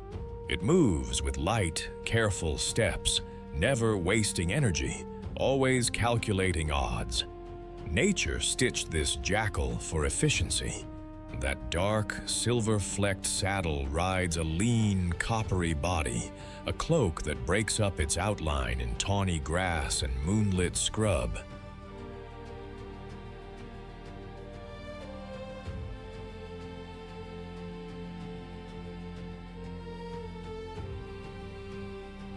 The face is needle-fine, the muzzle narrow, built for precise work, nipping rodents, prying at shells, stripping morsels from bone. Large, triangular ears crown the head, radar at the ready.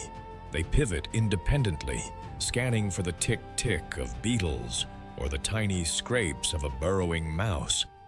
Those ears also act like thermal vents, bleeding heat in the noon blaze.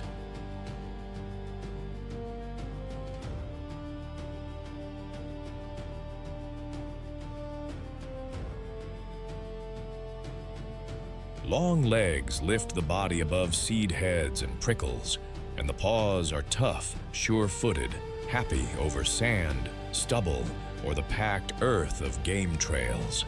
The tail is a balancing pole with a clear black tip, a punctuation mark that helps family members keep visual contact in low light.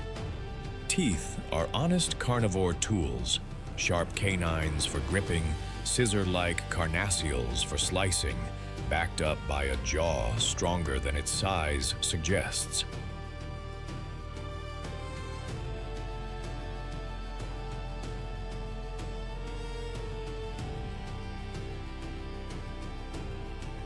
The coat is coarse but practical, easy to maintain, slow to snag, a color palette matched to dust and dusk.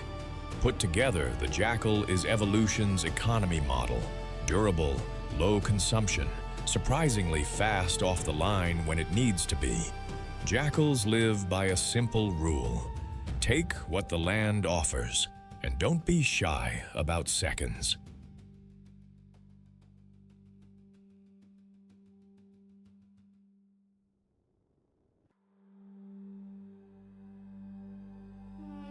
They are omnivores with range, hunting mice, gerbils, and hares, raiding bird nests for eggs, snapping up beetles and termites, and padding into fruiting shrubs to swallow figs and berries whole.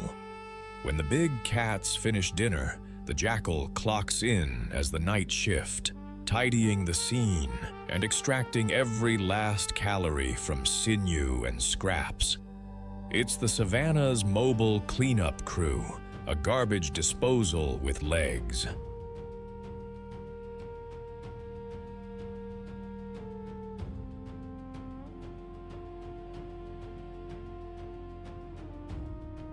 Activity peaks in the cool hours, dawn's first blue and evening's last gold. But jackals are flexible. On quiet days, they'll trot at midday in open ranchland. Where lions and hyenas prowl, they melt into the shadows and let their ears do most of the work. The hunting style is part patience, part pounce, an unhurried trot, ears swiveling, a sudden freeze, then a springing leap that brings teeth and paws down together. Find too much food? They cache it, burying pieces for leaner nights.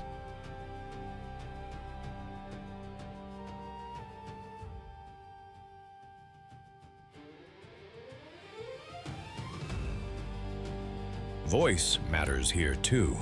Pairs duet in sharp yips and long quivering howls that say, "Home's taken, move along." At the campfire edges of human life, a jackal might ghost through for peelings or spilled grain, as adaptable as any city superhero wearing a cape of dust. Despite the solo mystique, black-backed jackals are team players where it counts. Most live as monogamous pairs that defend a territory with scent posts, scat sign, and those unmistakable yip howls.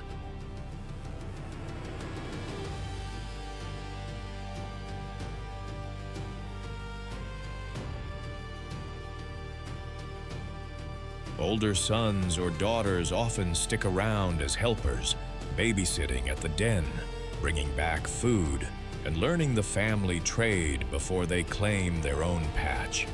It's a small, efficient workforce with a clear job description. Keep pups safe, keep rivals honest, and keep the pantry stocked. Dens are usually borrowed real estate. Old aardvark holes smartly renovated with fresh entrances and escape tunnels.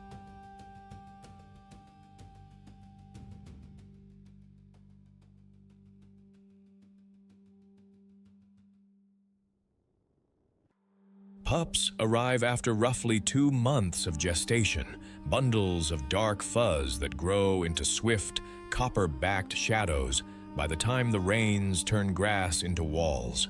Both parents' provision. They gulp food, trot home, and gently deliver dinner with a nudge and a gag. At carcasses, jackals play chess, not checkers, fainting in, dodging hyena shoulders, snatching a prize and vanishing. With African wild dogs, they keep their distance. With lions, they read the wind and the whiskers and wait.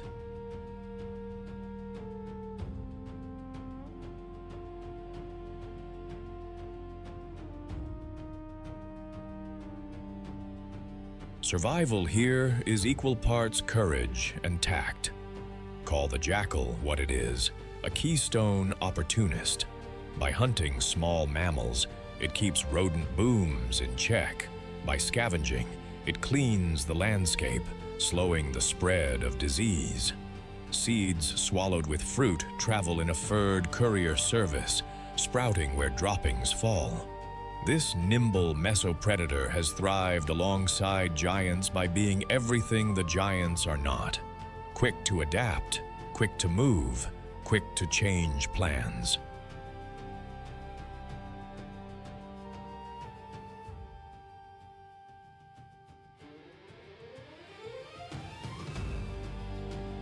Listed as least concern, it still runs gauntlets of snares, persecution, and diseases like rabies. Even so, community coexistence and healthy predator guilds make room for the jackal's necessary work. In a savage kingdom, not every warrior roars.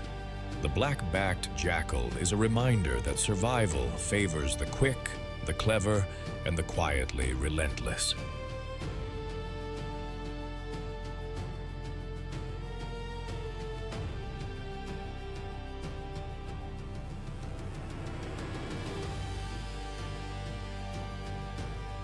Dawn paints the savannah in gold, and the ground itself seems to hum. Then comes the roar. Low, rolling, and territorial, it travels for miles like thunder laid on a drum. In this savage kingdom, survival is a public announcement. The lion has spoken, and the grass listens. Meet the African lion of acacia-dotted woodlands and open grass plains, where shade and shadow are as valuable as speed.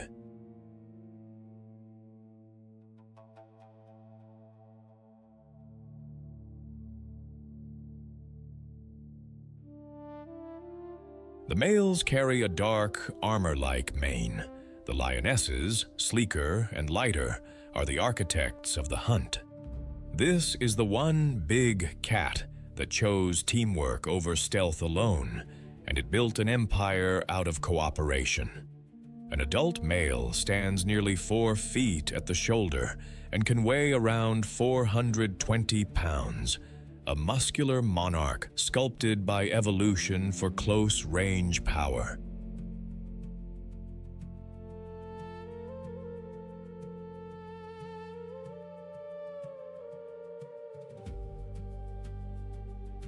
His mane, thick, dark, and shining at sunrise, isn't vanity. It's a buffer against claw and tooth during brutal confrontations and a billboard of maturity and health. A tawny coat painted in sand and dusk melts into dry grass, camouflaging the approach that ends in a sudden, explosive sprint. Huge paws ride on shock-absorbing pads with retractable claws like hidden cutlasses. The dew claw acts as a hooked anchor. The canine teeth crush windpipes, and a sandpaper tongue rasps meat from bone.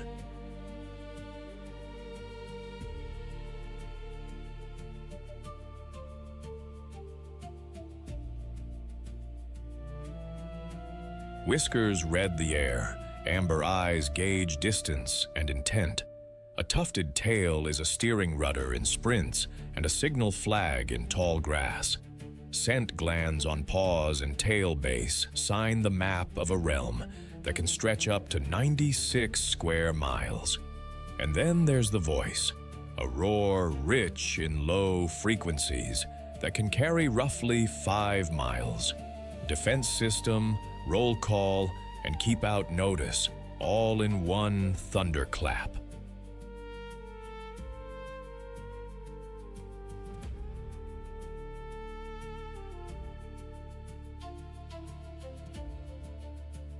Lionesses are the pride's elite strike team, providing up to 90% of the meals.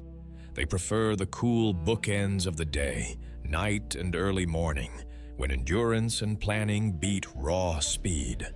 A semicircle forms, each cat using bushes as stepping stones, reading the wind, watching for any flick of an ear from zebras or wildebeest. One lioness edges forward to split a target from the herd. Silence stretches. Then it snaps. The chase erupts.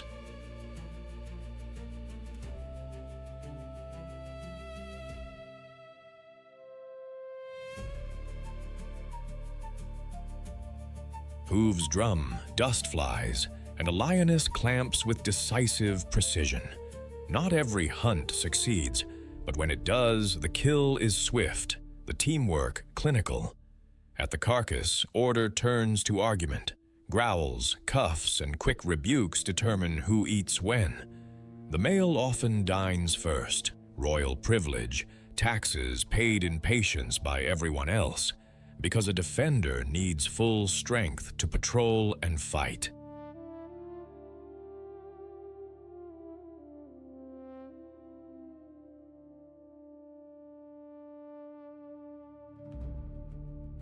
After feeding, lions rest hard, then patrol the borders, rubbing, scraping, spraying, and roaring, the nightly maintenance of a living fortress. Drought shortens tempers and stretches distances. Hyenas at the edge can force a retreat, a regroup, or a reminder roar that resets the neighborhood. A pride is family with an edge. Adult females, mothers, sisters, daughters, raise cubs together, nurse communally, and coordinate hunts with practiced choreography.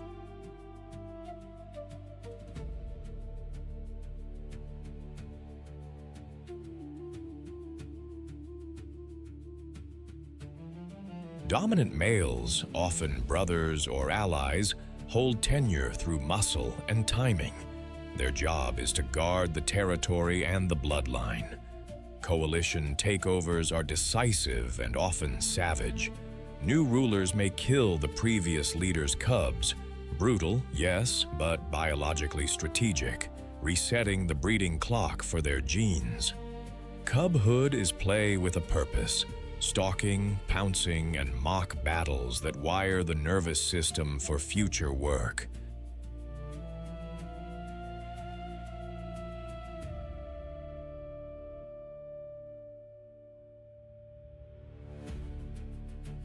At the carcass, hierarchy is negotiated by growl and glance, while communication, head rubs, tail touches, and contact calls glues the pride after the squabbles fade.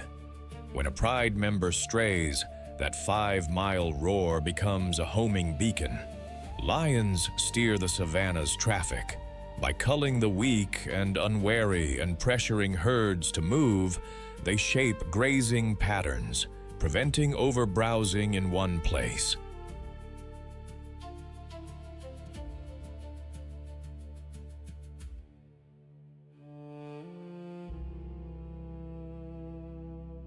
Their kills feed a guild of scavengers, from hyenas and jackals to vultures, so energy moves cleanly through the system.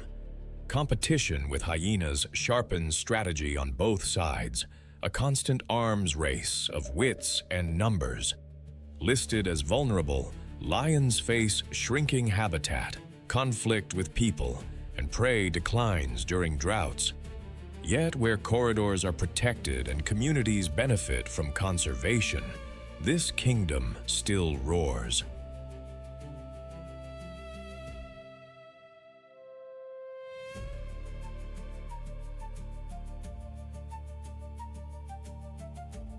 The lion is a symbol of strength sharpened by cooperation, a ruler who must fight every day to stay crowned.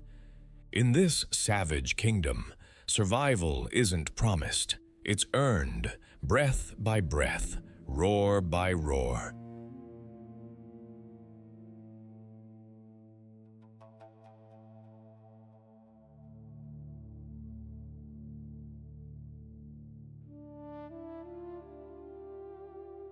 In the hush between wind gusts, two satellite dish ears slice the grassland silence. The serval waits, small, quiet, and tuned like a living antenna. No roar, no chase, just a sudden blur of air and muscle. In this savage kingdom, the deadliest move is often the softest. Meet the serval, the long-legged cat of Africa's savannas and wetlands, built not for brawls, but for precision. Standing just over 2 feet at the shoulder, it is a specialist that hunts in the gaps other predators ignore.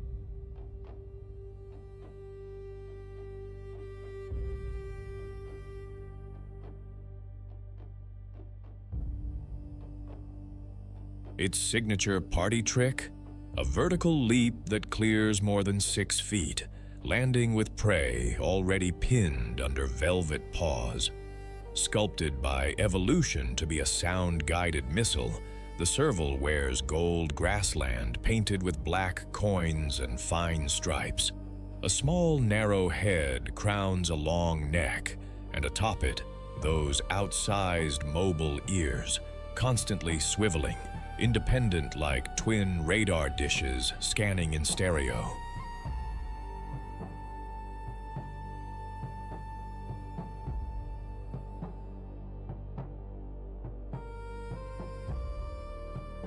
Its legs are the longest relative to body size of any cat. Elongated hind limbs load like springs, then unload in explosive arcs. A short, ringed tail helps balance mid-leap, while a lithe spine coils and uncoils like a whip. This cat is slender, almost delicate at first glance, but every line serves a purpose. Tall stature to see and hear above grass, big ears to detect the ultrasonic squeaks of mice, fine, sensitive whiskers to read ground tremors.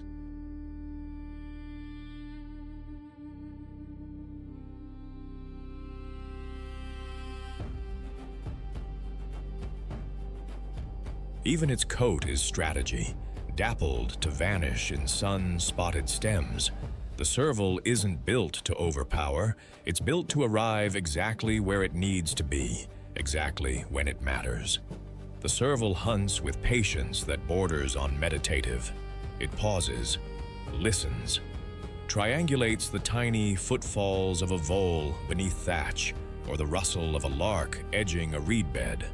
Then comes the moment, an almost otherworldly hop, a short flight of fur and focus, forepaws hammering down to stun, jaws finishing clean.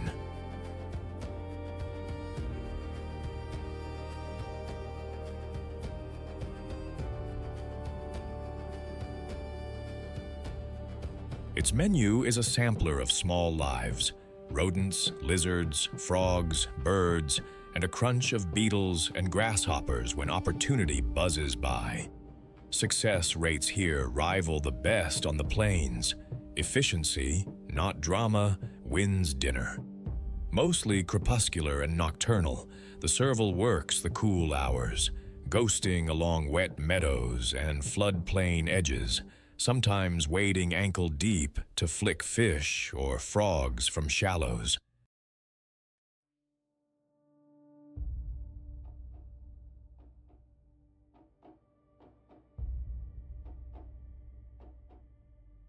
It taps at grass tufts to flush prey, springs to snatch birds mid-air, and swallows small catches fast before a hyena's curiosity turns into theft. By day, it melts into tall grass or rests in sheltered cover, keeping miles between itself and the headlines made by lions and hyenas. In a landscape obsessed with force, the serval is a masterclass in finesse. This is a solitary operator.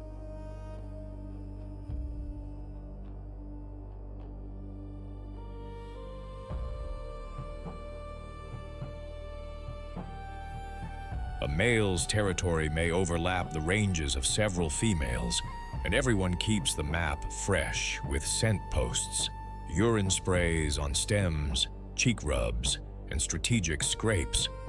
Communication is subtle. Soft chirps, trills, and a repertoire of purrs and growls that never need to be loud to be clear.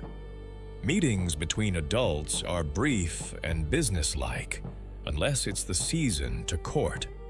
Then he follows, she decides, and both drift apart as quietly as they came together.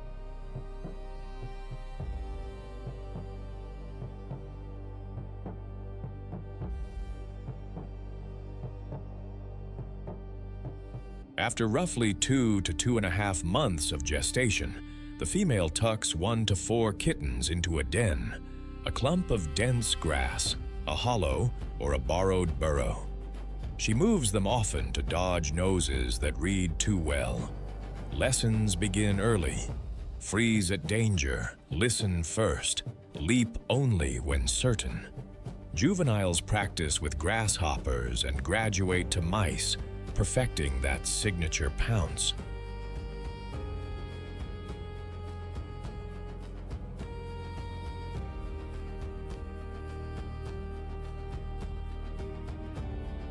Males may spar at territory seams, ears flat, tails twitching, but real fights are rare.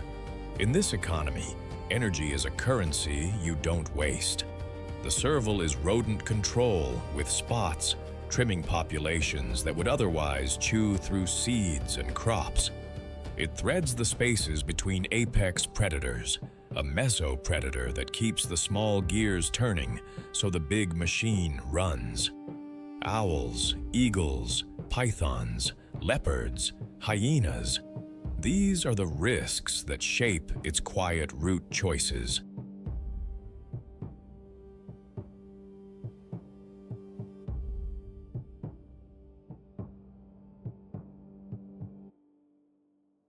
Its adaptations are elegant.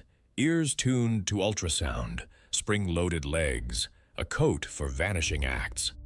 Listed as least concern, it still faces snaring, habitat loss, and persecution where poultry raids spark conflict. In some highland moors, melanistic black servals hint at nature's flair for variation. Same blueprint, darker ink.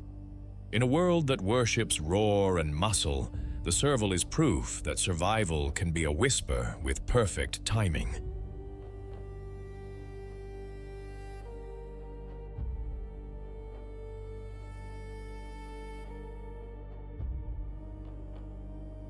It embodies the spirit of precision over power, living, thriving, and winning the fight for survival, one flawless leap at a time.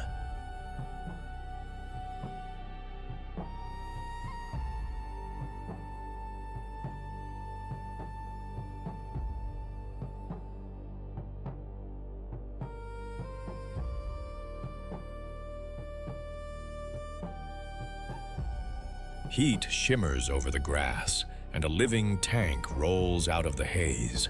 The rhinoceros doesn't sneak. It declares itself, head high, horn forward, a relic with a heartbeat. In a realm where arguments are settled by weight and will, this is the battering ram of the savannah. One wrong move near a mud wallow, and 5,000 pounds can turn the ground into thunder.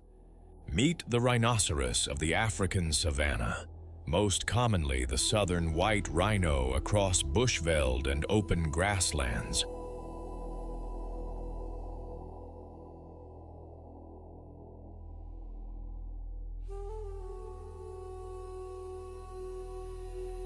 Thick-skinned and thick-set, it looks invulnerable, a survivor cut from the bedrock of ancient time. Unlike social elephants, rhinos lean solitary, drifting between shade and pasture with the confidence of a heavyweight who knows nobody wants to test the reach of that horn. A rhino wears its past like armor. The hide is slate gray and deeply grooved, a mosaic of plates and seams that looks forged more than grown.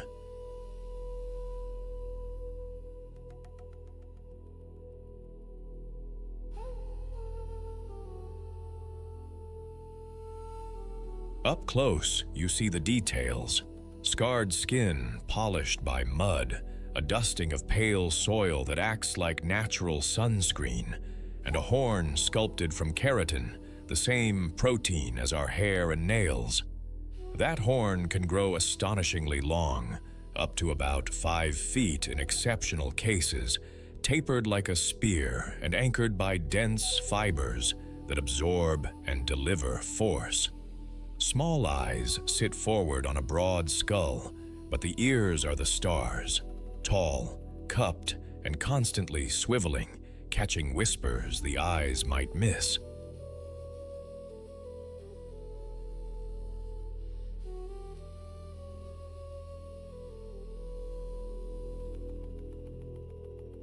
The square, wide mouth tells you its profession: grazer.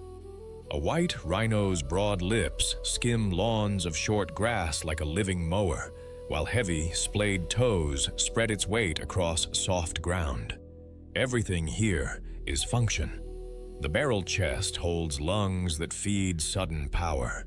The neck is a pulley system of muscle, raising and driving that horn. In a world of tooth and claw, the rhino chose a different path: armor, leverage, and a terrible, undeniable shove. Despite the bulk, this giant runs.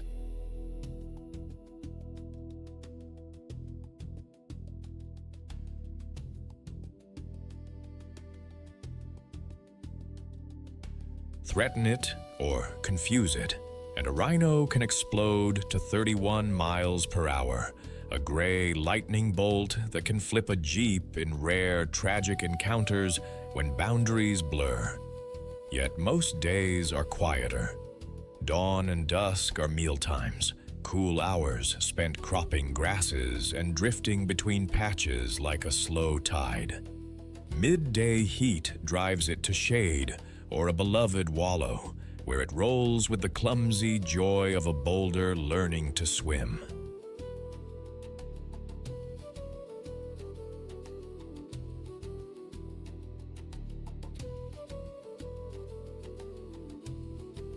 That mud suit is multi-tool and miracle. Cooling system, parasite shield, sunblock, even a social cologne when dried flakes carry a scent signature down the breeze. Vision is modest. A rhino might not notice you until you shuffle or speak. Smell is its superpower. It reads paths like a newspaper: who passed, how long ago, what they ate.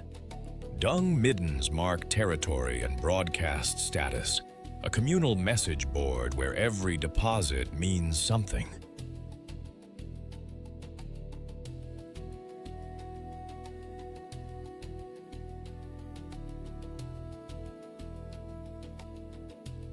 Males scrape, spray, and patrol, Females trace safer routes with calves tucked behind. Most charges are warnings, a harsh punctuation designed to teach distance. But in the savage kingdom, survive first, apologize later is a valid life plan. Rhinos are not hermits so much as introverts. Bulls maintain territories that may overlap with a dominance range. Disputes are ritual before they are war. Posturing, horn displays, parallel walking.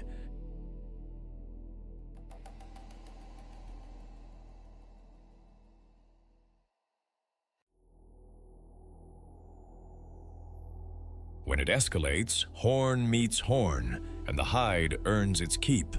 Cows are more tolerant, sometimes forming loose crashes, especially around rich grazing or reliable water. Motherhood is fierce and tender. A calf shadows its mother like a moon follows a planet, learning routes to water, how to find the right mud, how to place a foot before it places a panic.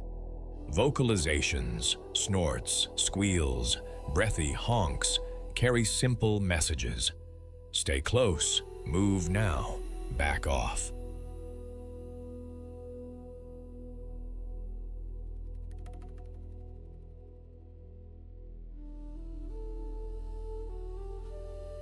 Oxpeckers ride shotgun, plucking ticks and sounding alarms with chattering calls. Predators rarely test an adult, but hyenas or big cats may risk a calf. That's when a 5,000-pound rebuttal ends the debate. As megagrazers, white rhinos manicure grasslands, keeping swards short and nutritious for antelope, zebra, and even young buffalo. Their trails channel rain, their middens fertilize, and their wallows become seasonal ponds where frogs sing and birds congregate.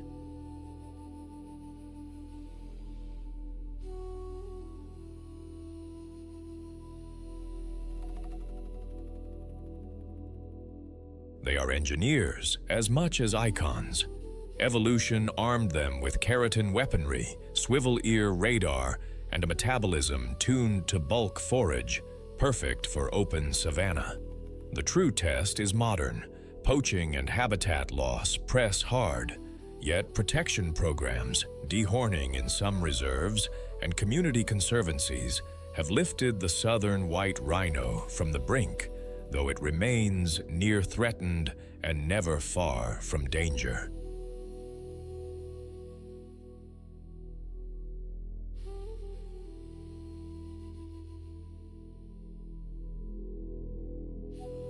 In a land where survival writes the rules in dust and hoofprints, the rhinoceros is both fortress and flame, ancient, stubborn, and astonishingly alive. It embodies the spirit of the savage kingdom. Fight when you must, endure always, and carry tomorrow on your horn.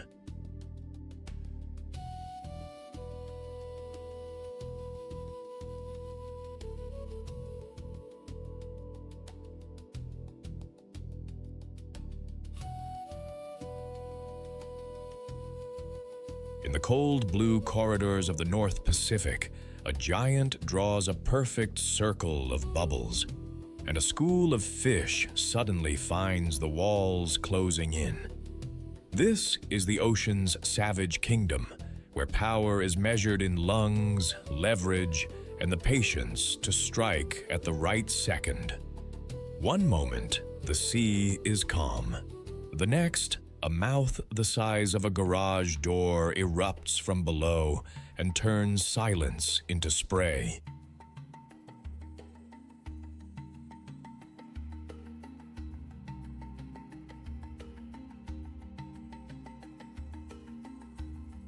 Meet the humpback whale, the long-winged voyager of the North Pacific, migrating from Alaska's rich feeding grounds to the warm, sheltered waters around the Hawaiian Islands. It's a baleen whale, one of the great filter feeders, cousin to the blue whale and kin to the toothed hunters like orcas and sperm whales. Humpbacks trade teeth for plates of baleen that sieve life from seawater. And in a realm ruled by speed and stealth, that simple switch rewrites the rules of survival.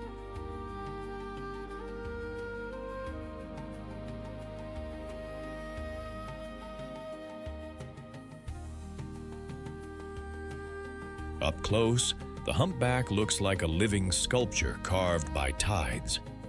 Adults stretch to around 49 feet and can weigh up to 88,000 pounds, cloaked in charcoal black and slate gray, splashed with white like frost on basalt.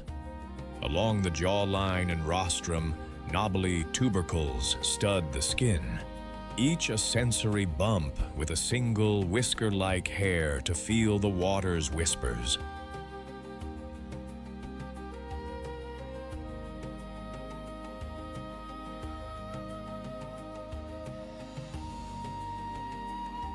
The throat is folded with pleats, accordion panels that expand like a bellows when the whale lunges, gulping tons of fish-laced water in a single heartbeat. In the mouth hang the baleen plates, flexible keratin curtains that turn a chaos of bubbles and prey into dinner. And those wings, pectoral fins that can span a third of the body, are sweeping white jazz hands built for tight turns and sudden lifts.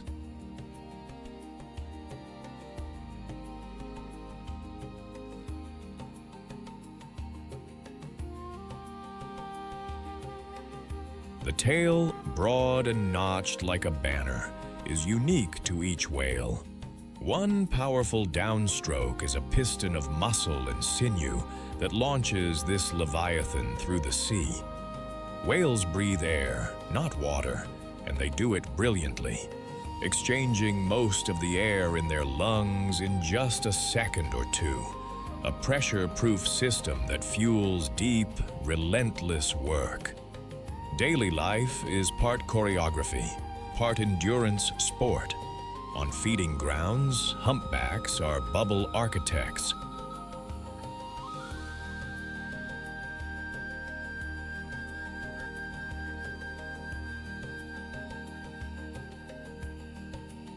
A lead whale gives a specific feeding call, and the team spirals upward, blowing a lattice of bubbles that corrals sand lance or herring into a trembling column.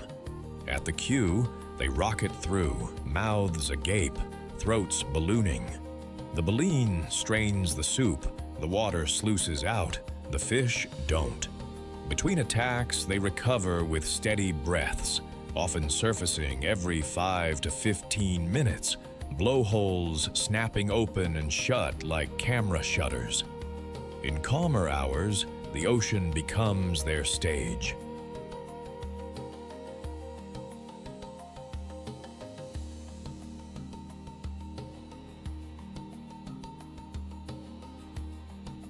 Breaches detonate the surface.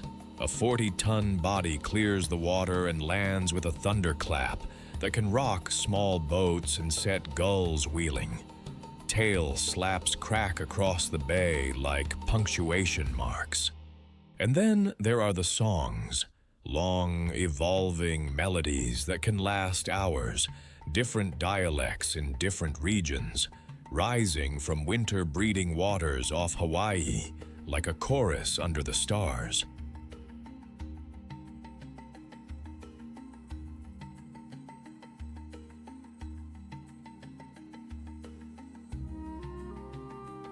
Toothed cousins use echolocation to hunt in the dark, firing sound and reading the echoes. Humpbacks lean on sight, memory, teamwork, and the physics of bubbles. Socially, humpbacks are flexible. On feeding grounds, they form temporary alliances, bubble net crews that disband as quickly as they form. In breeding season, things heat up.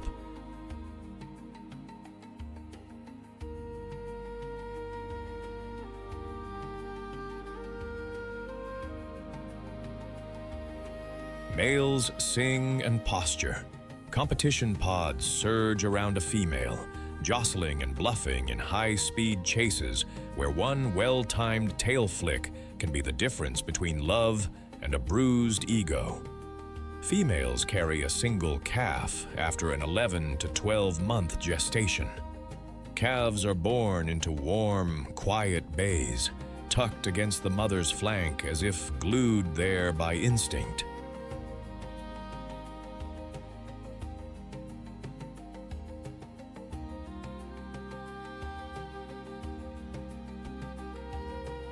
Whale milk is famously thick, up to 50% fat, more like warm yogurt than milk, a superfood that powers growth measured in pounds per day.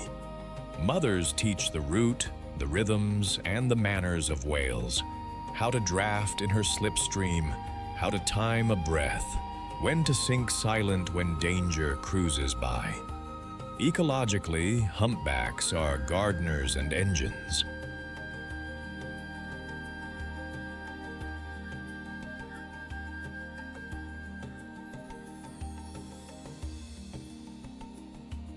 Their movements stir nutrients.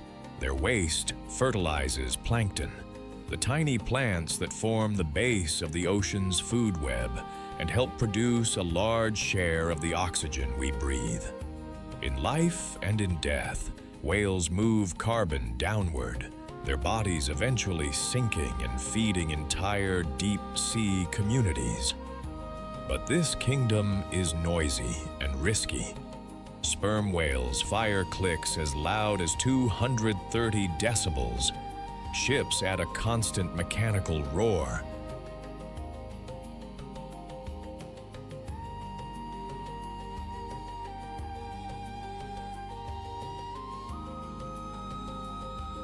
Noise can mask songs, tangle conversations, and fray the delicate choreography of feeding.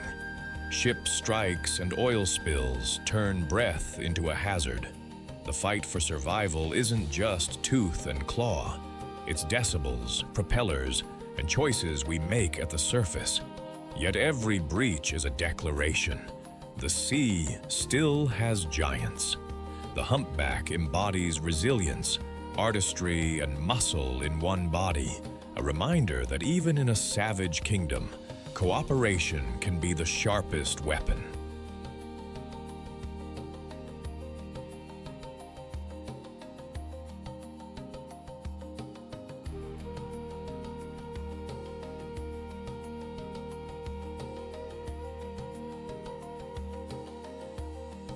Stormlight bruises the horizon.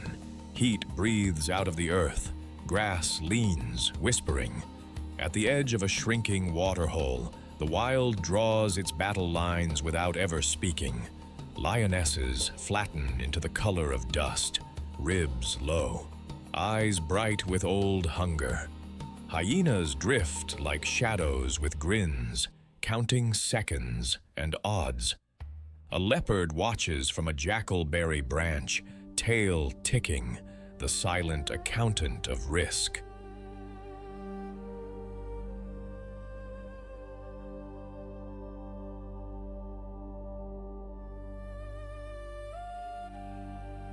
Wild dogs stretch, ears tuned to every rustle, a chorus ready to break into a sprint. Zebra and wildebeest hesitate on the cracked shore, hooves drumming indecision. In the shallows, logs are not logs. Crocodiles hold the stillness like a blade. The first zebra steps. The water loosens with muddy sighs. A croc erupts. Spray, teeth, panic. The herd explodes backward, black and white thunder, finding dry ground as one.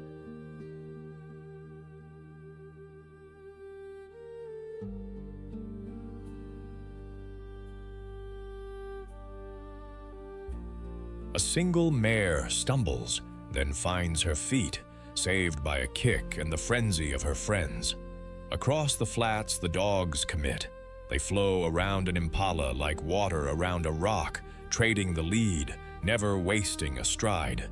The impala leaps, a flash of hope. The pack closes, quick, clean. Life for the many, a cost paid by one. The lions choose a buffalo calf on the fringe. Dust blooms, horns lower. The herd folds into a living fortress around the small heartbeat at its center.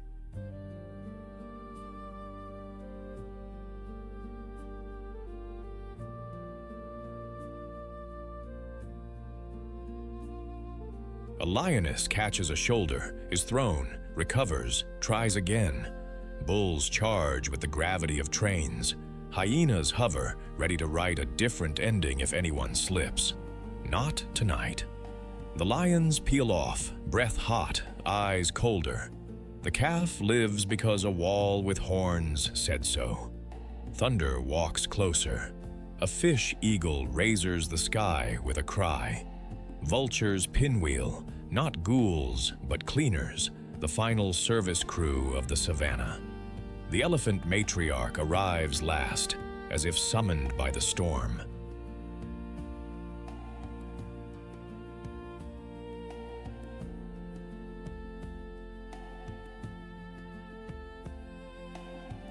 She steps into the water and the quarrel pauses. Calves drink under the arch of her legs. Even hunger respects a force older than argument. Some win, some lose. Everyone learns. This is the savage kingdom, cruel only if you forget that survival is the softest word the wild owns. We crossed teeth and thunder together and found a truth. Balance is 1,000 daily negotiations. Our part? Keep corridors open. Back rangers and communities. Choose choices that let these stories keep breathing.